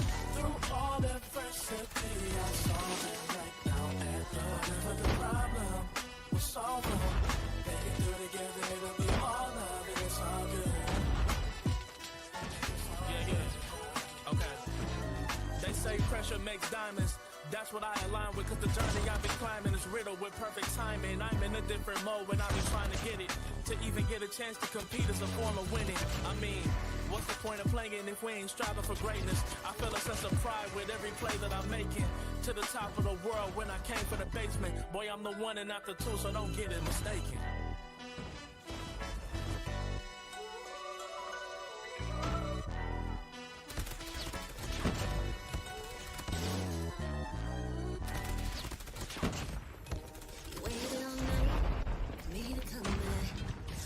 Think that it's not alright.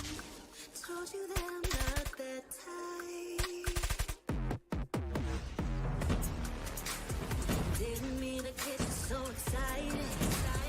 Tried to tell you not to fall in love. Why you always hit me uninvited? Was hoping you would get the picture. I've had enough. Now it's time for me to turn around. Thought you knew what this was. Yeah, I am superstar. You were never the one for me. Never should have fell for me. Take back your heart. Why don't you take it back?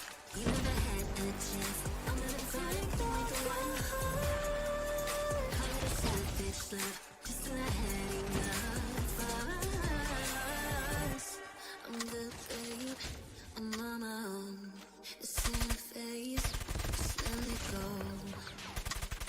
Told you that I'm not that type. Don't wanna waste it right. Begging for one more chance. Yeah, know you got carried away. You didn't mean to say it. Even this one greatness, faces, stay in your place.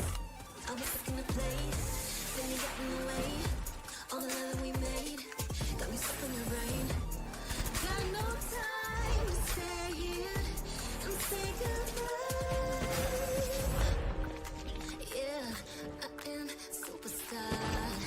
You were never the one for me. Never should have fell for me. Take back your heart. Why don't you take it back? You never had a chance. I'm gonna take back one heart. Call it a savage love. Just till I had enough of us.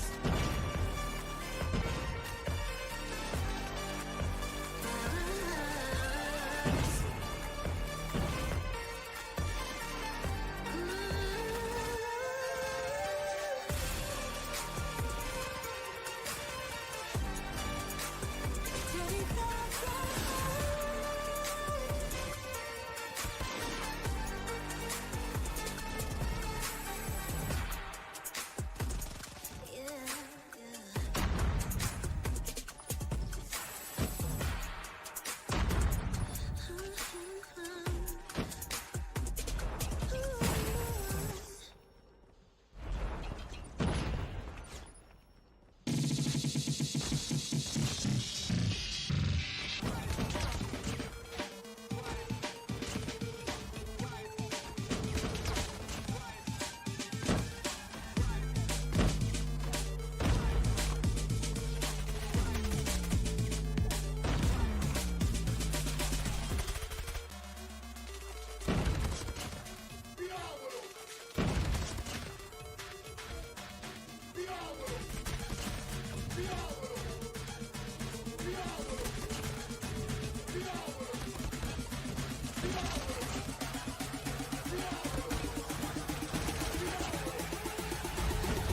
The Snapdragon Pro Series is brought to you by Snapdragon Elite Gaming, Monster Energy, and DHL.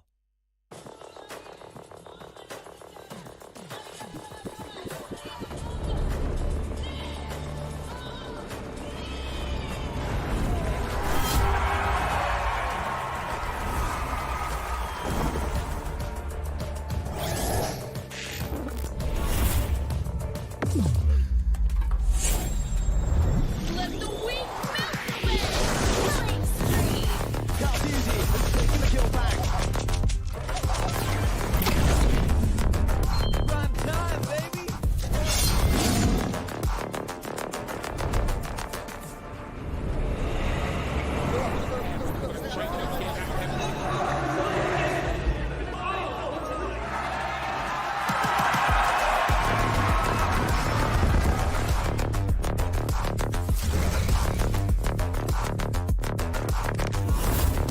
Looks like the players are ready.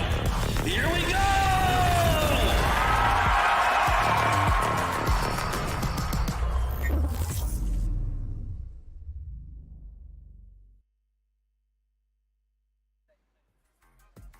Welcome back after that short break, and now it's time to move on to the last matchup of the day, Johnny. Team Dope versus Monarch.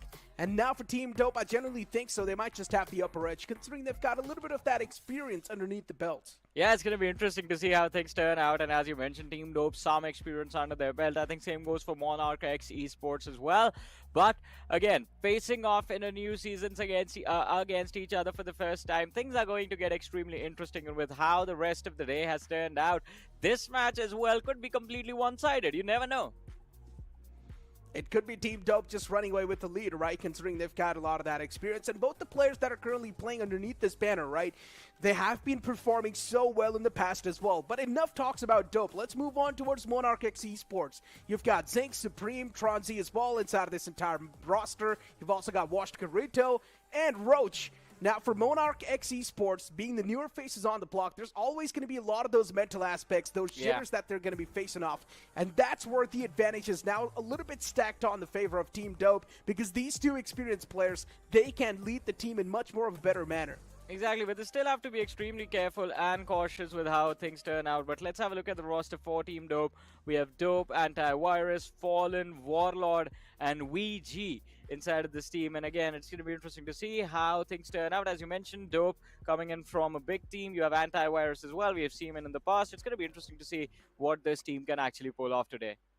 Exactly, man. I mean, especially Warlord and Luigi, right? If you're trying to speak about these two players, they're quite the newer additions to the entire lineup. So let's see how Dope is going to be performing, right? Led by the two experienced guys. One thing is for sure, the experience, it might just shine through against Monarch Esports. But that's what we exactly say, right? Being the newcomers as well can give you a little bit of that edge, considering the opponents do not really have enough information what they're exactly facing off against. Well, let's see. I mean, it is going to be interesting. And, of course, one big thing that can be a big difference maker right now within this series, it's going to be the veto. What are the maps that are going to be picked by these teams? And I think it's time for us to have a look at the veto itself. All right, Summit once again. Don't know why I expected anything else. Firing Rage, it's going to be there for Search and Destroy. Default. And Raid for Control. I think they just copy-pasted the map veto from the previous map, from the previous series. At least we saw a different map on the hard point, right? Yeah. So this time around, we're seeing Summit. It is pretty much like the default picks for these two teams. And for Team Dope, once again, this is going to be quite the comfort pick as well. Facing the opponents off in Summit 2, it's not going to be something that's going to be too challenging for them. So I would love to see how Summit's going to be the one to kick things off, because we know whichever team, they're going to have the momentum off the rip in their hands. There's a high chance they're pretty much going to run away with the entire lead. Exactly, but let's see how things are going to turn out. I think fairly an even matchup, considering these are default maps as well. Everyone has practiced them enough. But again, Team Dope I'm expecting them to be a little bit more refined on this. But hey, to kick things off, Hardpoint, and of course, as we mentioned, the good old Summit. Here we go. Summit's going to be booting up on the screen soon, Johnny. And now knowing the fact that inside a Summit, usually the set plays are something that matter a lot. You are going to find a lot of those players holding the corners, just waiting for you to walk inside of the warehouses as the hard point pops up. And you're of course going to see this proactive bunch as well, which would try to capitalize the hard point before it even pops up. So that's something that's that the players need to deal with, and especially checking your corners are something that can matter a lot on this map specifically. Well, let's see though how things are going to turn out, and of course how or which team actually walks away with the momentum in the early stages of this game as well. But let's see. I mean, Dope looking a little bit stronger on paper. We have MonarchX. Again, the wild card could be the dark horses of this series as well. But again, as we talk about Summit, that first hard point, that momentum builder is what these teams are going to be focused on right now. We all would love to see an upset, right? We all would love to see a complete new team dominate through and just come up with a complete Cinderella run and surprise all of us. We all love to be shocked. We all love to see an underdog story, but are we going to see that today as well? That's the real question. Last time when we saw the games happen, even yesterday, time to pound, they were defeated by their opponents. So you can't say that underdog. They proved themselves and moved on forward from the upper brackets itself. But again, as you talked about the underdog story, the Cinderella run, those are quite rare. That's what makes them special. You can't really expect them again and again every single day. And again, yesterday, time to pound, a tough loss for them, but still, let's see how this one is going to turn out. I think MonarchX, that matchup should be their inspiration right now to take on the players of Team Dope and to beat them down. But still waiting for Summit to begin, still waiting for this first mode to commence between these two sides. And again, it's going to be an interesting one. Doesn't really matter which with how it begins. I think the ending is going to be, I'm expecting a close game between the two sides. Yeah, I would love to see a close game as well, because we have seen a lot of those one-sided affairs too, right? Today, the match 1, it was quite a close game. The match 2 just did not even happen, so we skipped on towards the match number 3. And even match 3, Team Strike just dominated through. So this time around, I would love to see a close matchup. But Johnny, let's be honest. It feels like it is pretty much going to be one-sided affair as well. If Team Dope, they play the same way they used to play in the past, if they do find that past glory, then one thing is for sure, man. They might just run away with the lead, and Monarch will be surprised. See, I agree with you on that. I mean, the possibility is always going to be there for us to witness an upset. But again, those are quite rare. And again, with the longer it takes for this match to begin, I think MonarchX, they are getting eager to try and step into the action, to try and fight against the side of Team Dope. And again, it is going to be interesting to see what exactly the end result is going to be like. And I believe it is finally time for these two teams to step on the map and to go up against each other. And here we go. All right, here we go. It begins. Exactly. The game boots up on the screen. It is going to be Monarch facing off against Team Dope. And for Team Dope, the only factor is going to be the experience they have on the banner. And here we go. Off the rip, it's going to be a Virus finding a 2-piece for himself. And that 2-piece is going to mean so much, considering towards the point, but you're going to stop the opponents making it through on the hard point itself. That's going to mean a lot. As soon as you get the control in the hands, that's where Team Dope, they will instantly start a runaway with the lead. And that's what is exactly happening, Johnny.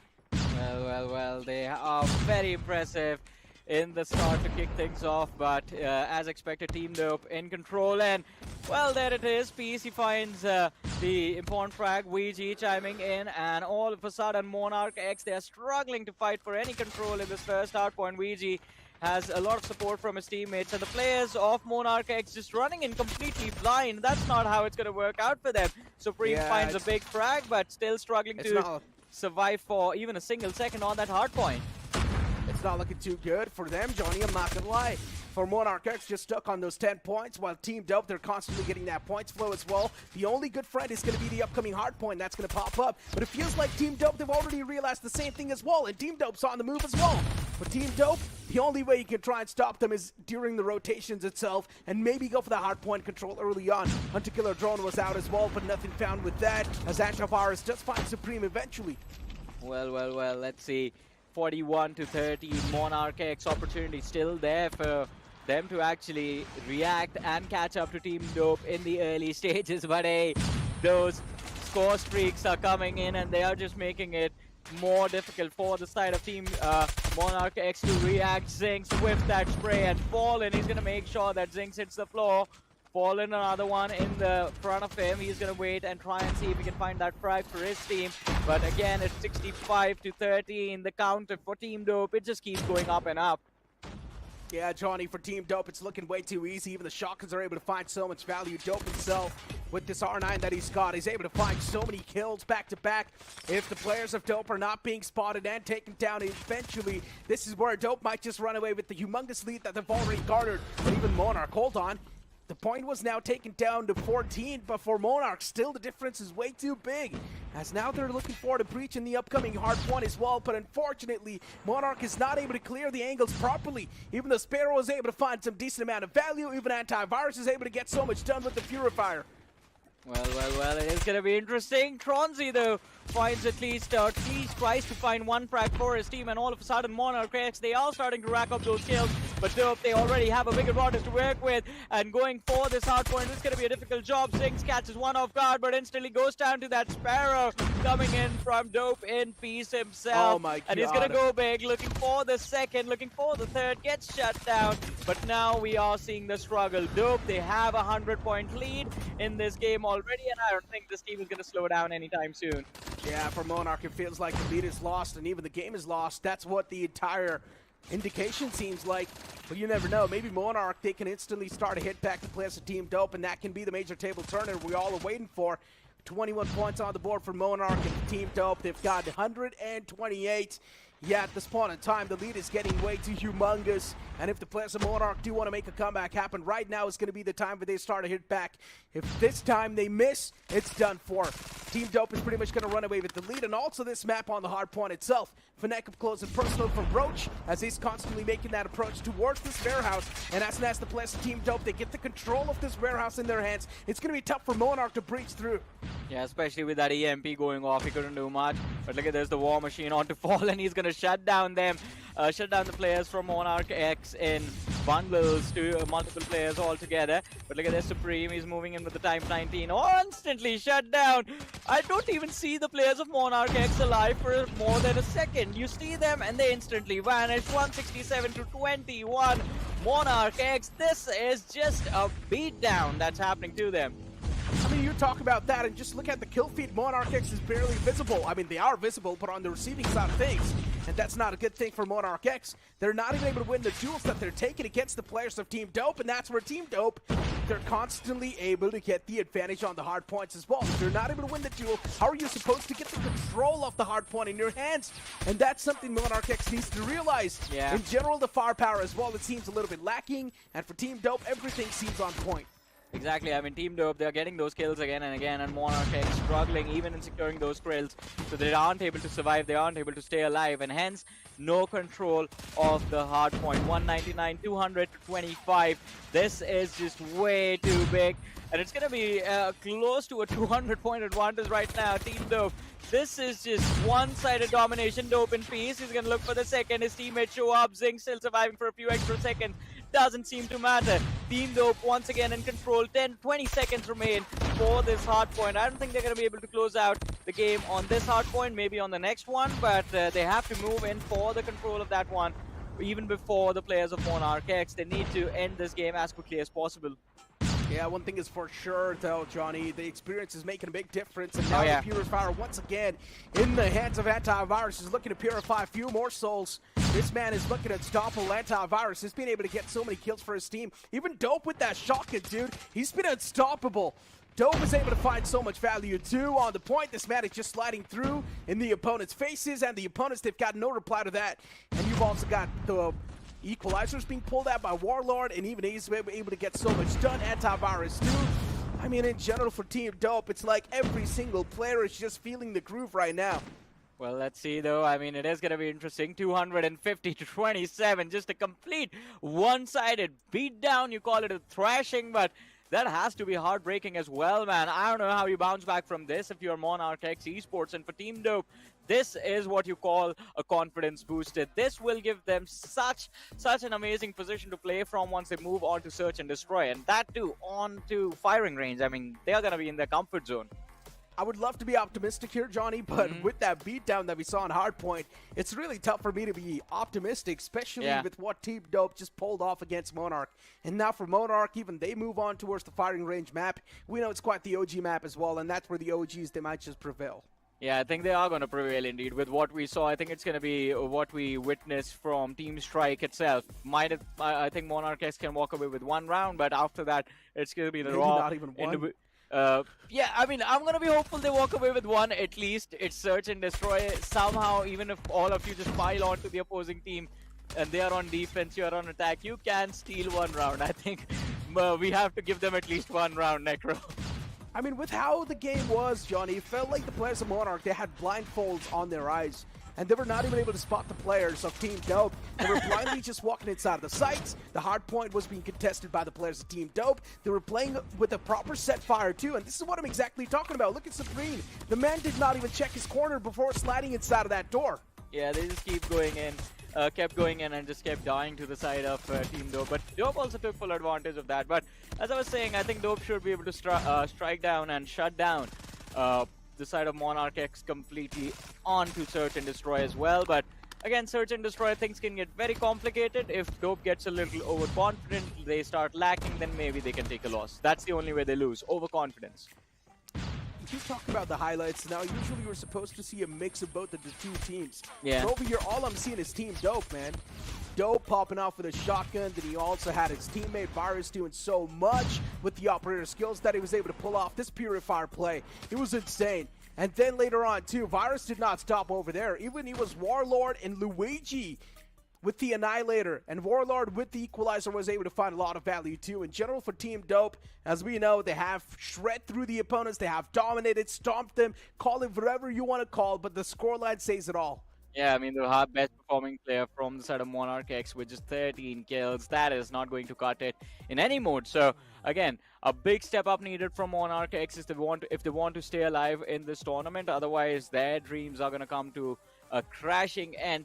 And, of course, for Dope, I think this leaves a lot of hope for the next round in the lower bracket, their match tomorrow. It is not going to be an easy one, but they need to play like just they did right now. That's the only way they move through. But it is, I mean, now I'm excited for tomorrow, man. All of these teams are looking extremely solid. Strike, they looked amazing. Dope looked amazing. Unfortunately, we did not get to see an opportunity to see SLN play, but I'm pretty sure they are going to be equally amazing. I mean, the only reason why Johnny's talking about tomorrow's day is because he's pretty much given hope in Monarch at this point. Yeah, he knows Dope is going to move on forward. There's no point in talking about the upcoming Search and Destroy. There's a high chance it's Team Dope once again just shredding through the opponents. But Johnny, we still have to Search and Destroy to go. And what do you know? Maybe a reverse sweep just to be a little bit more hopeful on the side of Monarch. Yeah, maybe if we shut down the internet for Team Dope. Some technical glitches happening with Team Dope, and maybe Monarch can have a big chance. Yeah. But yeah, man, for Team Monarch, it just blows to face off against the experienced bunch like that, especially Dope himself with the shotgun. This man was able to pop off on all the different margins. Then you also had Virus doing so much. Even Luigi was able to get so much value on the board. Yeah, it just blows to be against Team Dope. Well, it definitely does, and it is going to be interesting to see what MonarchX does actually on the Search and Destroy. And of course, for Dope, I think I would love to see where they start this game, which side, in fact, are they going to start an attack, are they going to start a defense? Because I think for them right now, they're just going to prefer to keep on attacking. Put the pressure on MonarchX as quickly as possible and just shut them down very early. Do not leave any sign of hope alive. And here we go, Johnny. Search and Destroy is now going to be booting up on the screen as we step inside a fighting range. This is going to be an interesting watch. Okay, hold on, Kirito. He was able to find a kill through that smoke, and that might just be a big opener, too, that Monarch is looking for. Oh! And a second one, too. What am I watching, Kirito? This man. Oh, he's now showcasing the players of Team Dope, what he's capable of. Maybe he would have pulled off the same plays in the previous game as well, and things could have been much more on their side. Yeah, things could have been different, but still a 3 versus 4 situation. There's still an opportunity. Zinx Warlord is going to be shut down, but Luigi is just waiting right next to that plant. It's a 2 versus 4. And as they move in, one more frag secured. The Tunrite needs to go big, but no. Luigi is going to be shut down as well. Last man left alive. He's going to be picked off. And finally, look at that, Necro. They have the opening round in the back secured. MonarchX now finally starting to step up. Yeah, Johnny, but the main problem for Monarch in this round as well was that, yes, they got the early advantage, but still later on you saw the players were not exactly checking the corners. And that's where Team Dope almost captured the lead that the players of Monarch had in that previous round. So Monarch, they really need to watch out on their angles. They have to be extremely careful, but this time it's going to be Dope who kick things off. That sniper, one sniper at least out of play, the other one on Krito, still a big threat. Although the bomb being planted on towards that A site. And look at the pinch coming in from the Rage. Get shut down. Fallen finds Supreme. Zinc finds Fallen. The trade comes in. And the players of MonarchX, they were about to move in. They almost had control of the site. Instant shutdown though. Now it's down to this man, the miracle worker, Krito. He was the reason for their win in the previous round. But this one, can he survive it? Good question, Johnny. And maybe no is going to be the answer. This time around, Krito was not able to get anything done. In the previous round, the only reason why Monarch won was because Krito was able to find the early 2-piece, and that's where Team Dope was crippled. Team Dope did not exactly know how to pull off the comeback in that round. But as soon as Krito was not able to find any value in the upcoming round, Team Dope, once again, they capitalized that lead. Well, let's see. They are going to look to push themselves forward once again. The numbers equalized between the two sides, 4 versus 4. And Team Dope, they are not even looking towards that B side. They just want A.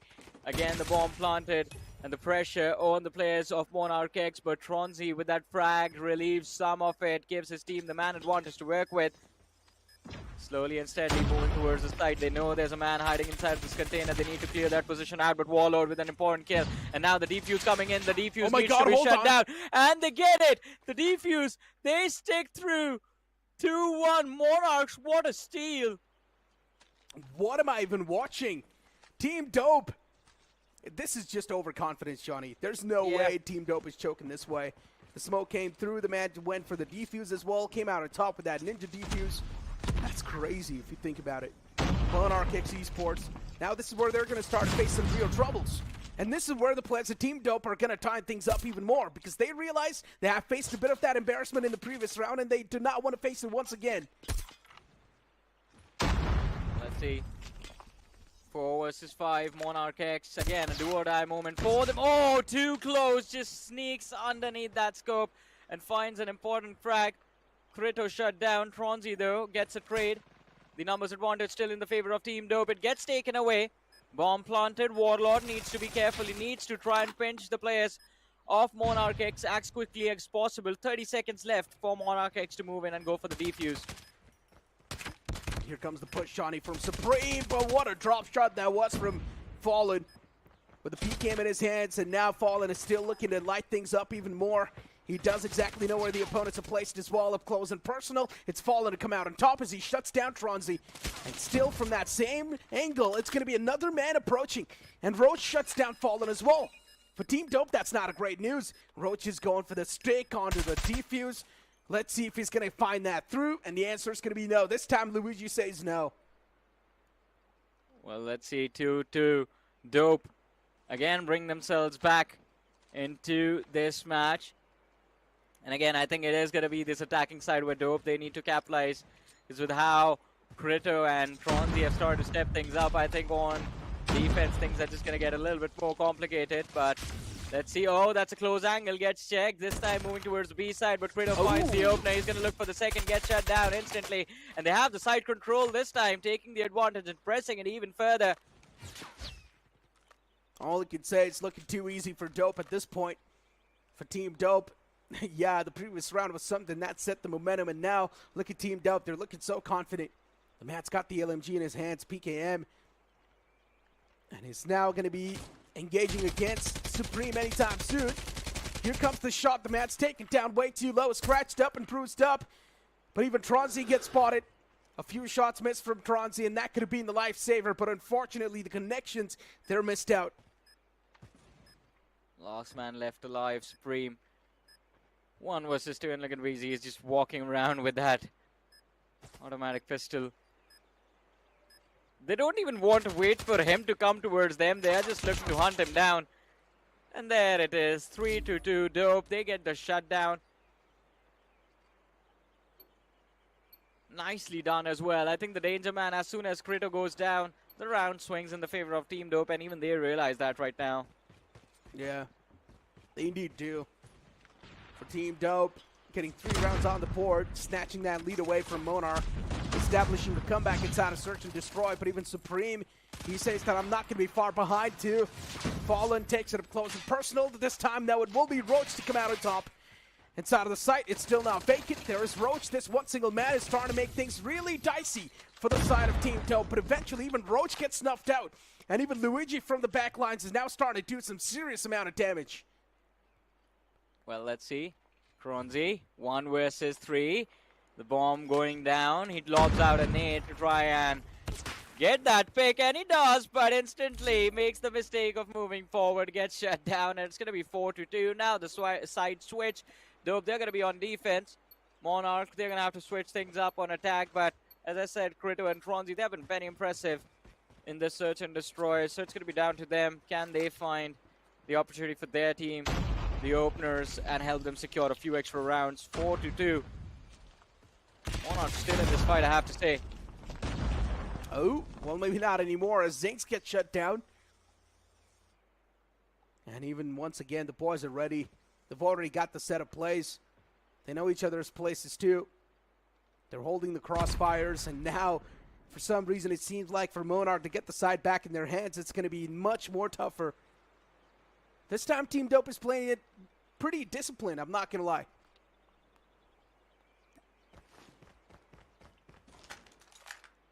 Well, they are a little disciplined this time. Just holding on. They realize on defense they need to find the early advantage. Oh, spotted out and shut down. Warlord with an important frag, but Krito with a trade onto Ouija. Now it's down to Krito. He gets picked off, and Antivirus, he backs up. This is very impressive. 4-2. Again, the numbers advantage in their favor. Team Dope looking to shut things down as quickly as possible. Tronzi, one more man remaining, gets picked off. Last man left alive from the side of MonarchX, and he gets picked off as well. 5-2. I think, Necro, it's time for us to head towards the closer. Could be the last 2 rounds of the series. Yeah, Johnny, and this is where the real problems are now going to start to hit the deck for Monarch, because they will be on the attack. And to breach through the defense of Team Dope, especially when you're not even able to win the duels, I'm not sure how Monarch can make it happen. The only way they can make it happen is maybe set the sniper up for success. But Kirito was able to find Antivirus, and even Dope gets shut down eventually. Kirito once again being the playmaker, but here comes the equalizer for Warlord and Luigi. And as you say so, it's even Fallen stepping inside of the action. Well, but let's see. 2 versus 3. It's an advantage, not a big one. Monarch, they can still clutch it out. Although, getting towards that side, it's going to be big, and especially with that bomb drop, I think, just making things a little bit tougher. The players of Team Dope, they have that bomb surrounded. Kronzi and Krito, 2 snipers remaining. Oh, and Warlord, I think his spidey senses are starting to tingle. He realizes that mid is where the play might be made from.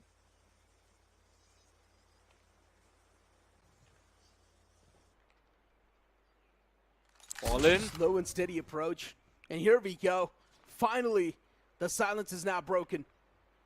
Tronzi with that kill. And watched Kirito. That's going to blow. That could have been a freebie as well. But unfortunately, Kirito was not able to capitalize in time. But still, you can't take it away from this man. Kirito has been the main playmaker inside of Search and Destroy for Team Monarch. He's the only reason why Monarch was able to find those 2 rounds. Or maybe you can't say the first round, because the second round was pretty much with a ninja defuse. Let's see, 1 versus 2. They're running out of time right now, and Warlord, he has to be extremely cautious with how he moves now. He realizes the plant towards B. He can move in 1 versus 2. Still a clutchable position, but it's not going to be an easy one. Goes through mid. 28 seconds left.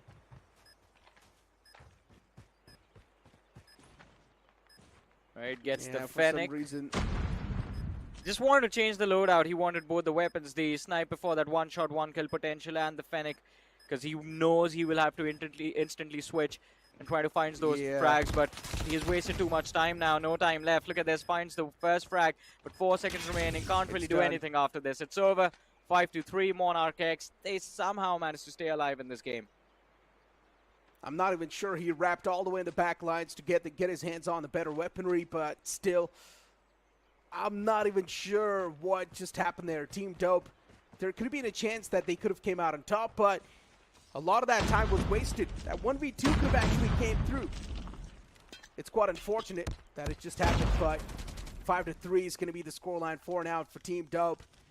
They're starting to choke a little bit of those angles, and that's not really looking too nice on Team Dope's side. And here comes the first engagement.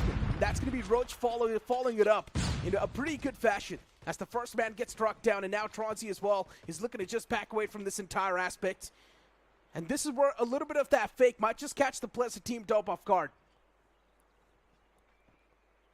Again, the danger man, Tronzy and Credo, they need to be taken care of. As long as these two players are shut down, Team Dope, they will be very comfortable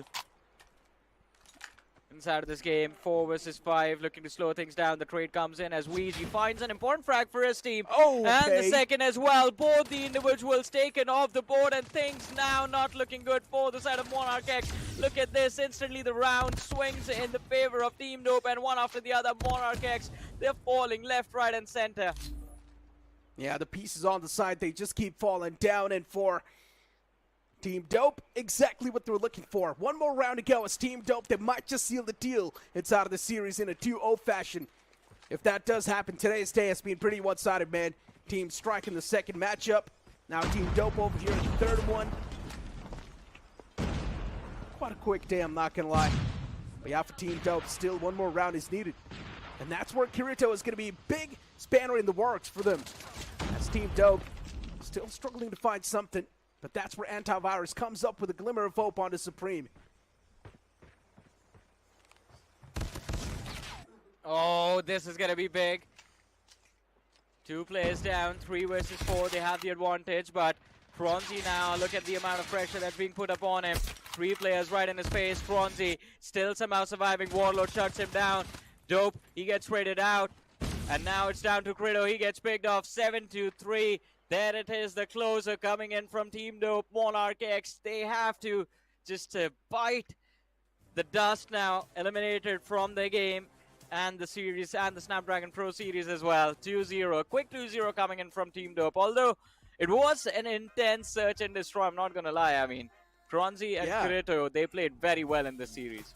I mean, genuinely speaking, I did not even think Monarch would be able to get those 3 rounds in their hands. I'm just surprised the fact that they actually did, because the second one came through with a complete ninja defuse. The first one was all by the heroics of Kirito, and even the third one, with the way Kirito was playing, all thanks to him, man. Yeah, I mean, 2 players. I'm not just going to give all the credit to Kirito alone, because Tronzy, I think he had equal number of frags inside of this game. And these 2 snipers, I think having those double snipers always helps, especially with how strong the LW3 is inside of this game right now. And I think both of them being able to connect their shots was what was helping the side of MonarchX secure those rounds. But then again, I mean, we saw what happens. As soon as these 2 individuals get picked off, MonarchX, I think they just panic and lose. Yeah, for MonarchX, it is all about the experience lacking, and you clearly saw it as well inside of the plays, too. They did not really have a proper set plays. The communication, the team synergy, if you try and speak about it, it's like the players of MonarchX. They were trying to showcase the team synergy by playing together, but still, man, it's all about the set plays, and that's where MonarchX was failing. Yeah, look at this. And again, I mean, talk about the set plays, and I think even Dope, to be honest, did not have any set plays. I think their entire strategy was let them come, we are going to kill them, and that's how we win. Yeah, for Team Dope, it makes a lot of sense as well to take that approach, right? Because they're much more confident.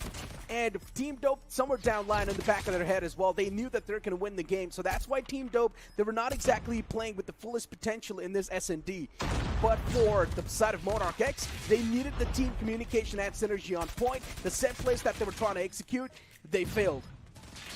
Well, let's see. I mean, what the journey for Team Dope tomorrow is going to be like, though. I think tomorrow is when there's going to be a real test for them. They go up against big dogs and try to prove that they have what it takes to survive and move forward in the Snapdragon Pro Series.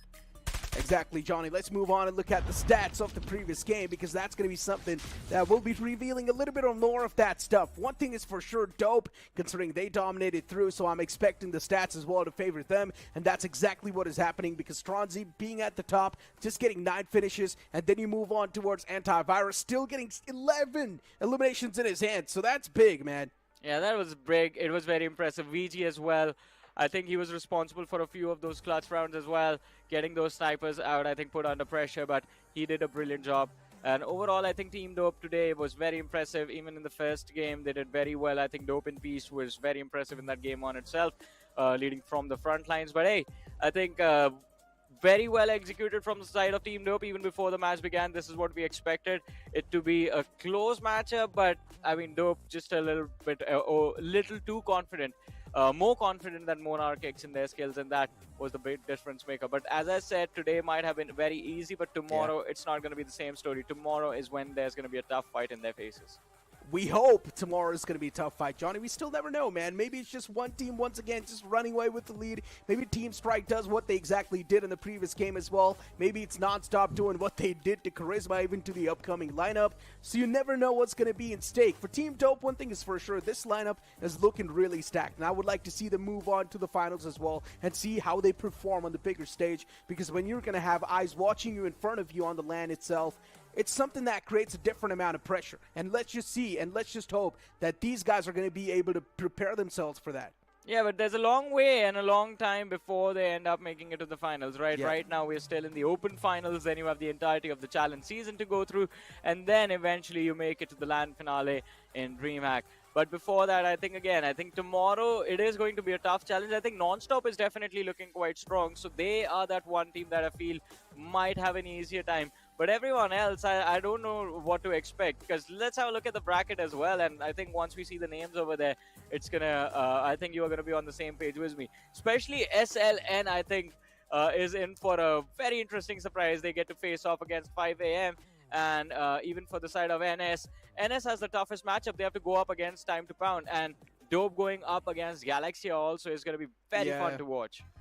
So tomorrow's day as well is pretty much going to be filled with a lot of upsets. And today's day as well was pretty much filled with so many upsets. We saw Karizzma take an exit from the tournament. Even Team Vengeance, considering they did not have all the 5 players available. Even they've been kicked outside of the tournament. Team Strike kicked Team Fate. And then in the end, we had MonarchX as well being eliminated from this tournament. In general, we did see a few upsets, but also a few diamonds being forced.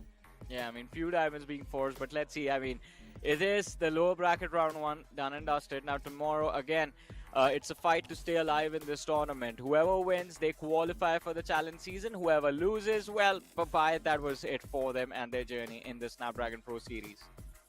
Exactly, Johnny. Today's day was definitely filled with a lot of those unfortunate moments, considering off the rip, it was NonStop just dominating through. And generally speaking, we expected things to go much more closer, right? In lower brackets, you expect teams to try hard as much as possible. But today's day, that was not the case. Instead, things were much more one-sided. Every single matchup that we witnessed was pretty much one-sided. But hey, before you take an exit from this entire stream as well, make sure to follow us on our socials. ESL India, be it Instagram, Twitter, or Facebook you guys use. Make sure to follow us on those social media platforms. Yeah, it's X now, by the way. We don't call it Twitter anymore, Necro. Name change. Well, you know, the OGs are always going to call it Twitter no matter what. But yeah, it is X, whatever you guys would like to call it. Twitter, X, whatever it is. If you guys would want to follow on that social media platform, it's ESL_India. Yeah. Make sure to follow that page. Roster change. You got to keep up with the roster changes, man. But anyways, I think, there are a lot of updates that are going to happen, especially as you mentioned, and we keep talking about the challenge season. That's going to be a big one for sure, because if you are following us on our socials, is the only way you find out who the two invited teams are going to be. And I think everyone has an idea what those names are going to be like, but I'm just still going to say it, like, to build up suspense. We don't know right now. Johnny, with that being said, even the day comes to an end, right? It was quite a quick day for the lower brackets, but tomorrow's day, we're expecting it to be a little bit more intense. Of course, tomorrow as well, we are going to see a few upsets, but also a few great moments, considering these teams will now move on towards the Challenge Series itself. Tomorrow will be the last day for the Open Finals, so we'll see you guys tomorrow itself. The Snapdragon Pro Series is brought to you by Snapdragon Elite Gaming, Monster Energy, and DHL.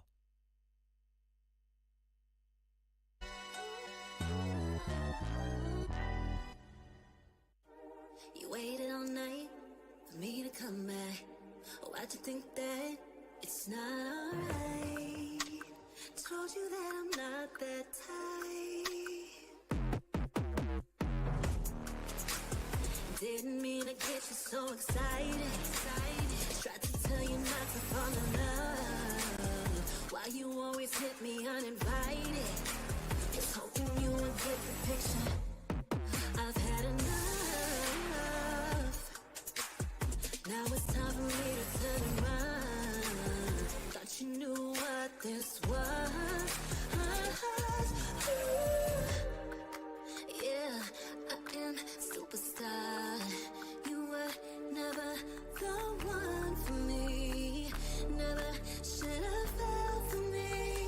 Take back your heart.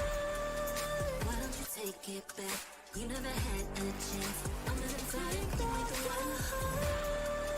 Call it a savage love, just till I had enough of us. I'm good, babe. I'm on my own. This ain't a phase. Just let me go. Told you that I'm not that type. Don't bother wasting breath. Begging for one more chance. Yeah, know you got carried away. Ooh, you made me to say you've been messing with greatness. Faces, stay in your place. I was looking to play, then you got in the way. All the love that we made got me stuck in the brain. Got no time to stay here and say goodbye. Yeah, I am superstar. You were never the one for me. Never should have fell for me. Take back your heart. Why don't you take it back? You never had a chance. I'm gonna take back the one heart. Call it a savage love, just till I had enough of us.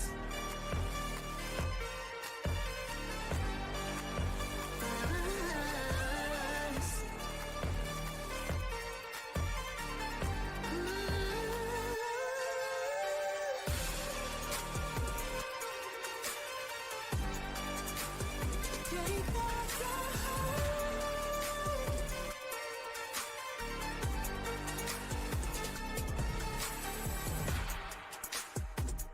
Yeah, yeah.